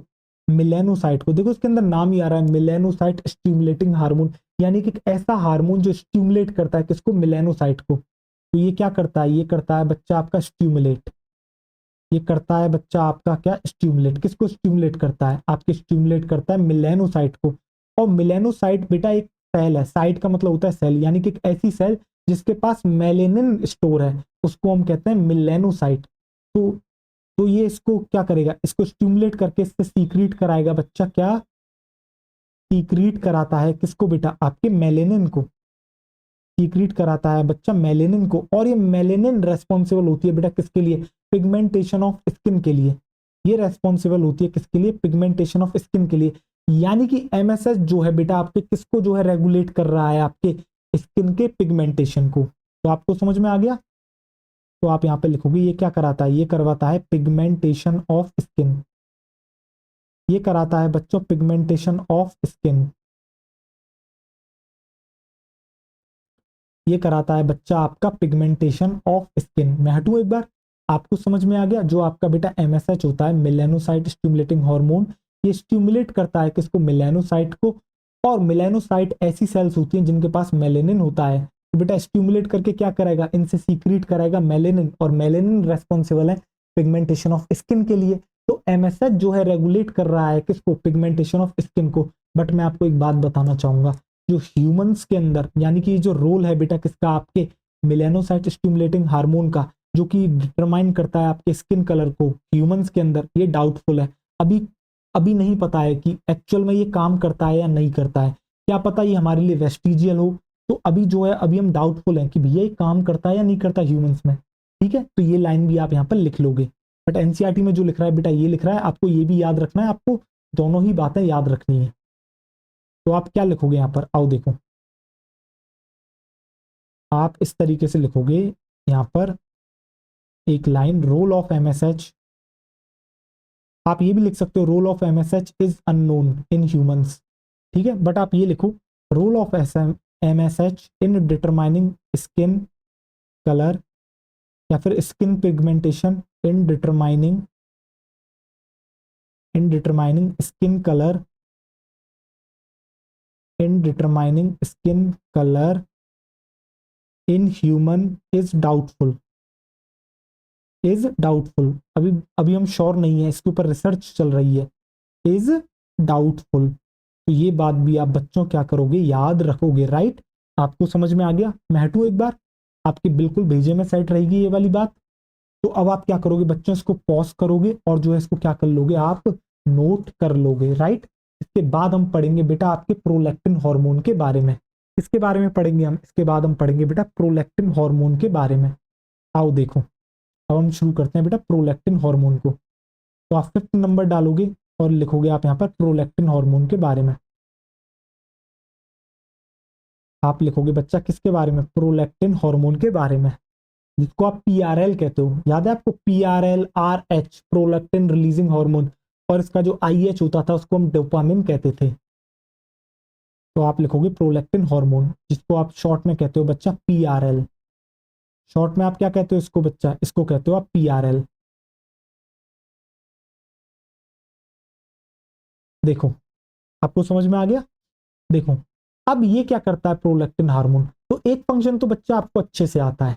एक फंक्शन इसका होता है भैया, ये क्या करता है, मेमोरी ग्लैंड में जो है फॉर्मेशन कराता है किसका, मिल्क का, और मिल्क का फॉर्मेशन कराता है, इसलिए इसको लैक्टोजेनिक हार्मोन भी कहते हैं। इसके अलावा ये बेटा डेवलपमेंट भी कराता है मेमोरी ग्लैंड का, यानी कि डेवलपमेंट कराएगा मेमोरी ग्लैंड का और बाद में मिल्क का फॉर्मेशन भी कराएगा। तो इसको जो है मेमोट्रॉपिक हार्मोन, यानी कि देखो ट्रॉपिक का मतलब होता है डेवलपमेंट, आप समझना, ठीक है। मेमो मतलब बेटा मेमोरी ग्लैंड से लिया गया है, यानी कि एक ऐसा हार्मोन जो मेमोरी ग्लैंड का क्या करा रहा है, डेवलपमेंट। वो कौन सा हार्मोन है, प्रोलैक्टिन। और इनके अंदर मिल्क का जो फॉर्मेशन कराता है वो भी कराता है कौन बच्चा, आपका प्रोलैक्टिन, ठीक है। और मिल्क को बेटा उतरवाता कौन है, यानी बेसिकली मिल्क का सीक्रेशन कौन करा रहा है, इजेक्शन कौन करा रहा है मिल्क का, वो बेटा कराता है कौन आपका, बताओ। मिल्क लेट डाउन हार्मोन हमने किसको कहा था, मिल्क इजेक्टिंग हार्मोन हमने किसको कहा था, ऑक्सीटोसिन को कहा था। तो बेटा कंफ्यूजन मत कर देना और गलत मत कर देना, बहुत बच्चे गलत करके आते हैं, समझ रहे हो। अगर मैं अभी अभी मैं आपको पोल दूं ना इससे रिलेटेड, तो मुझे विश्वास है कि अभी भी बच्चे गलत कर देंगे इसको, ठीक है। आओ देखो, तो आपको क्लियरली अपने दिमाग में सेट करके रखना है। तो आप यहाँ पर क्या करोगे, आप यहाँ पर इस तरीके से लिखोगे, देखो कि भैया इसके दो काम है,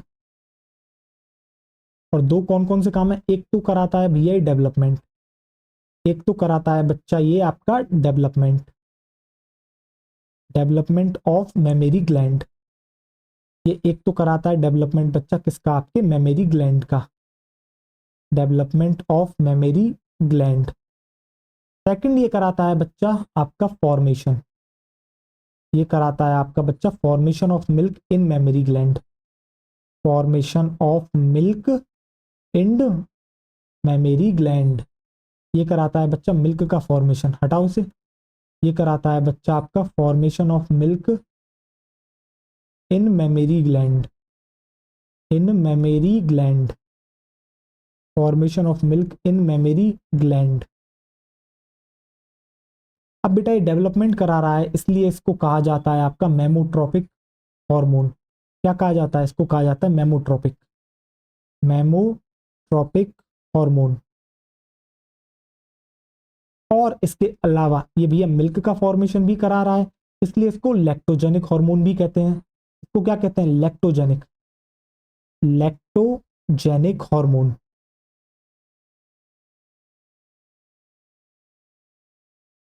तो क्या आपको यहां तक क्लियर हो गई चीजें, बताओ मुझे हाँ या ना, क्या आपको बेहतरीन तरीके से समझ में आ गया।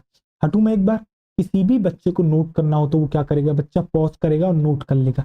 अब देखो, यहाँ से हमारा एक हार्मोन और इसका बचता है, जिसको हम कहते हैं बेटा गोनेडोट्रोफिन, जिसके अंदर हमें फॉलिकुलर स्टिमुलेटिंग हार्मोन और आपका एलएच पढ़ना है, जो कि यहाँ से लगभग उसको कराने में मुझे लगेंगे बेटा 25 से 30 मिनट। उसके बाद आपकी एनसीईआरटी में भी रीड करने में 15 मिनट लगेंगे, यानी कि लेक्चर हो जाएगा काफी लंबा। तो मैं सोच रहा हूँ गोनेडोट्रोफिन्स को मैं बेटा अगले लेक्चर में करा लूँ। तो इस लेक्चर को जो है वो हम यहीं तक रखते हैं, क्योंकि आपके लिए भी ये लेक्चर बेटा हैवी हो गया होगा। क्यों, क्योंकि हमने आपको यहाँ पर ग्रोथ हार्मोन, उससे रिलेटेड उसके डिसऑर्डर सारी चीजें कराई हैं, तो कभी कभी ज्यादा जो है हो जाता है। मुझे लगता है आज के लिए इतना ही काफी है, तो चलो इस लेक्चर को यहीं तक रखते हैं। बाकी जो गोनेडोट्रोफिन है बेटा, इसका अभी एक और हार्मोन बचे हैं गोनेडोट्रोफिन, जिसके अंदर एफएसएच और एलएच आता है, ठीक है। अब उनको पढ़ाए बिना मैं एनसीईआरटी भी आपको नहीं पढ़ाऊंगा, क्योंकि एफएसएच और एलएच के बारे में बात कर रखी है, तो हम एनसीईआरटी भी अगले ही लेक्चर में करा लेंगे। तो आप बच्चों अपना ढेर सारा ख्याल रखें, पढ़ाई करते रहें। ऑल द वेरी बेस्ट और थैंक यू सो मच, आपने लेक्चर यहाँ तक अटेंड करा, ठीक है। बाकी पढ़ाई करते रहना है बच्चा, जितना आगे बढ़ना जरूरी है उतना पीछे का याद होना चाहिए। कहीं ऐसा पता ना लगे भैया आगे तो बढ़ते जा रहे हो और पीछे की बस्ती में आग लगी पड़ी है, यानी कि पीछे का कुछ नहीं आता, तो बेटा कोई सेंस नहीं है रिवीजन करने में, मतलब दम निकल जाएगी तुम्हारी, समझ रहे हो। तो जो है बच्चों अच्छे से मेहनत करो, पढ़ाई करो, हम आपके साथ हैं, लेक्चर्स रेगुलर मिलेंगे, क्वेश्चन प्रैक्टिस आपको बेहतरीन कराई जाएगी, वन शॉट भी कराए जाएंगे, आपको रिवीजन भी कराया जाएगा। यार सारी चीजें मेरी हेडेक है, मेरे ऊपर छोड़ दो किस तरीके से करानी है, कैसे करानी है, तुम बस रिलैक्स रहो, ठीक है। तो मिलते हैं अगले लेक्चर में, थैंक यू सो मच।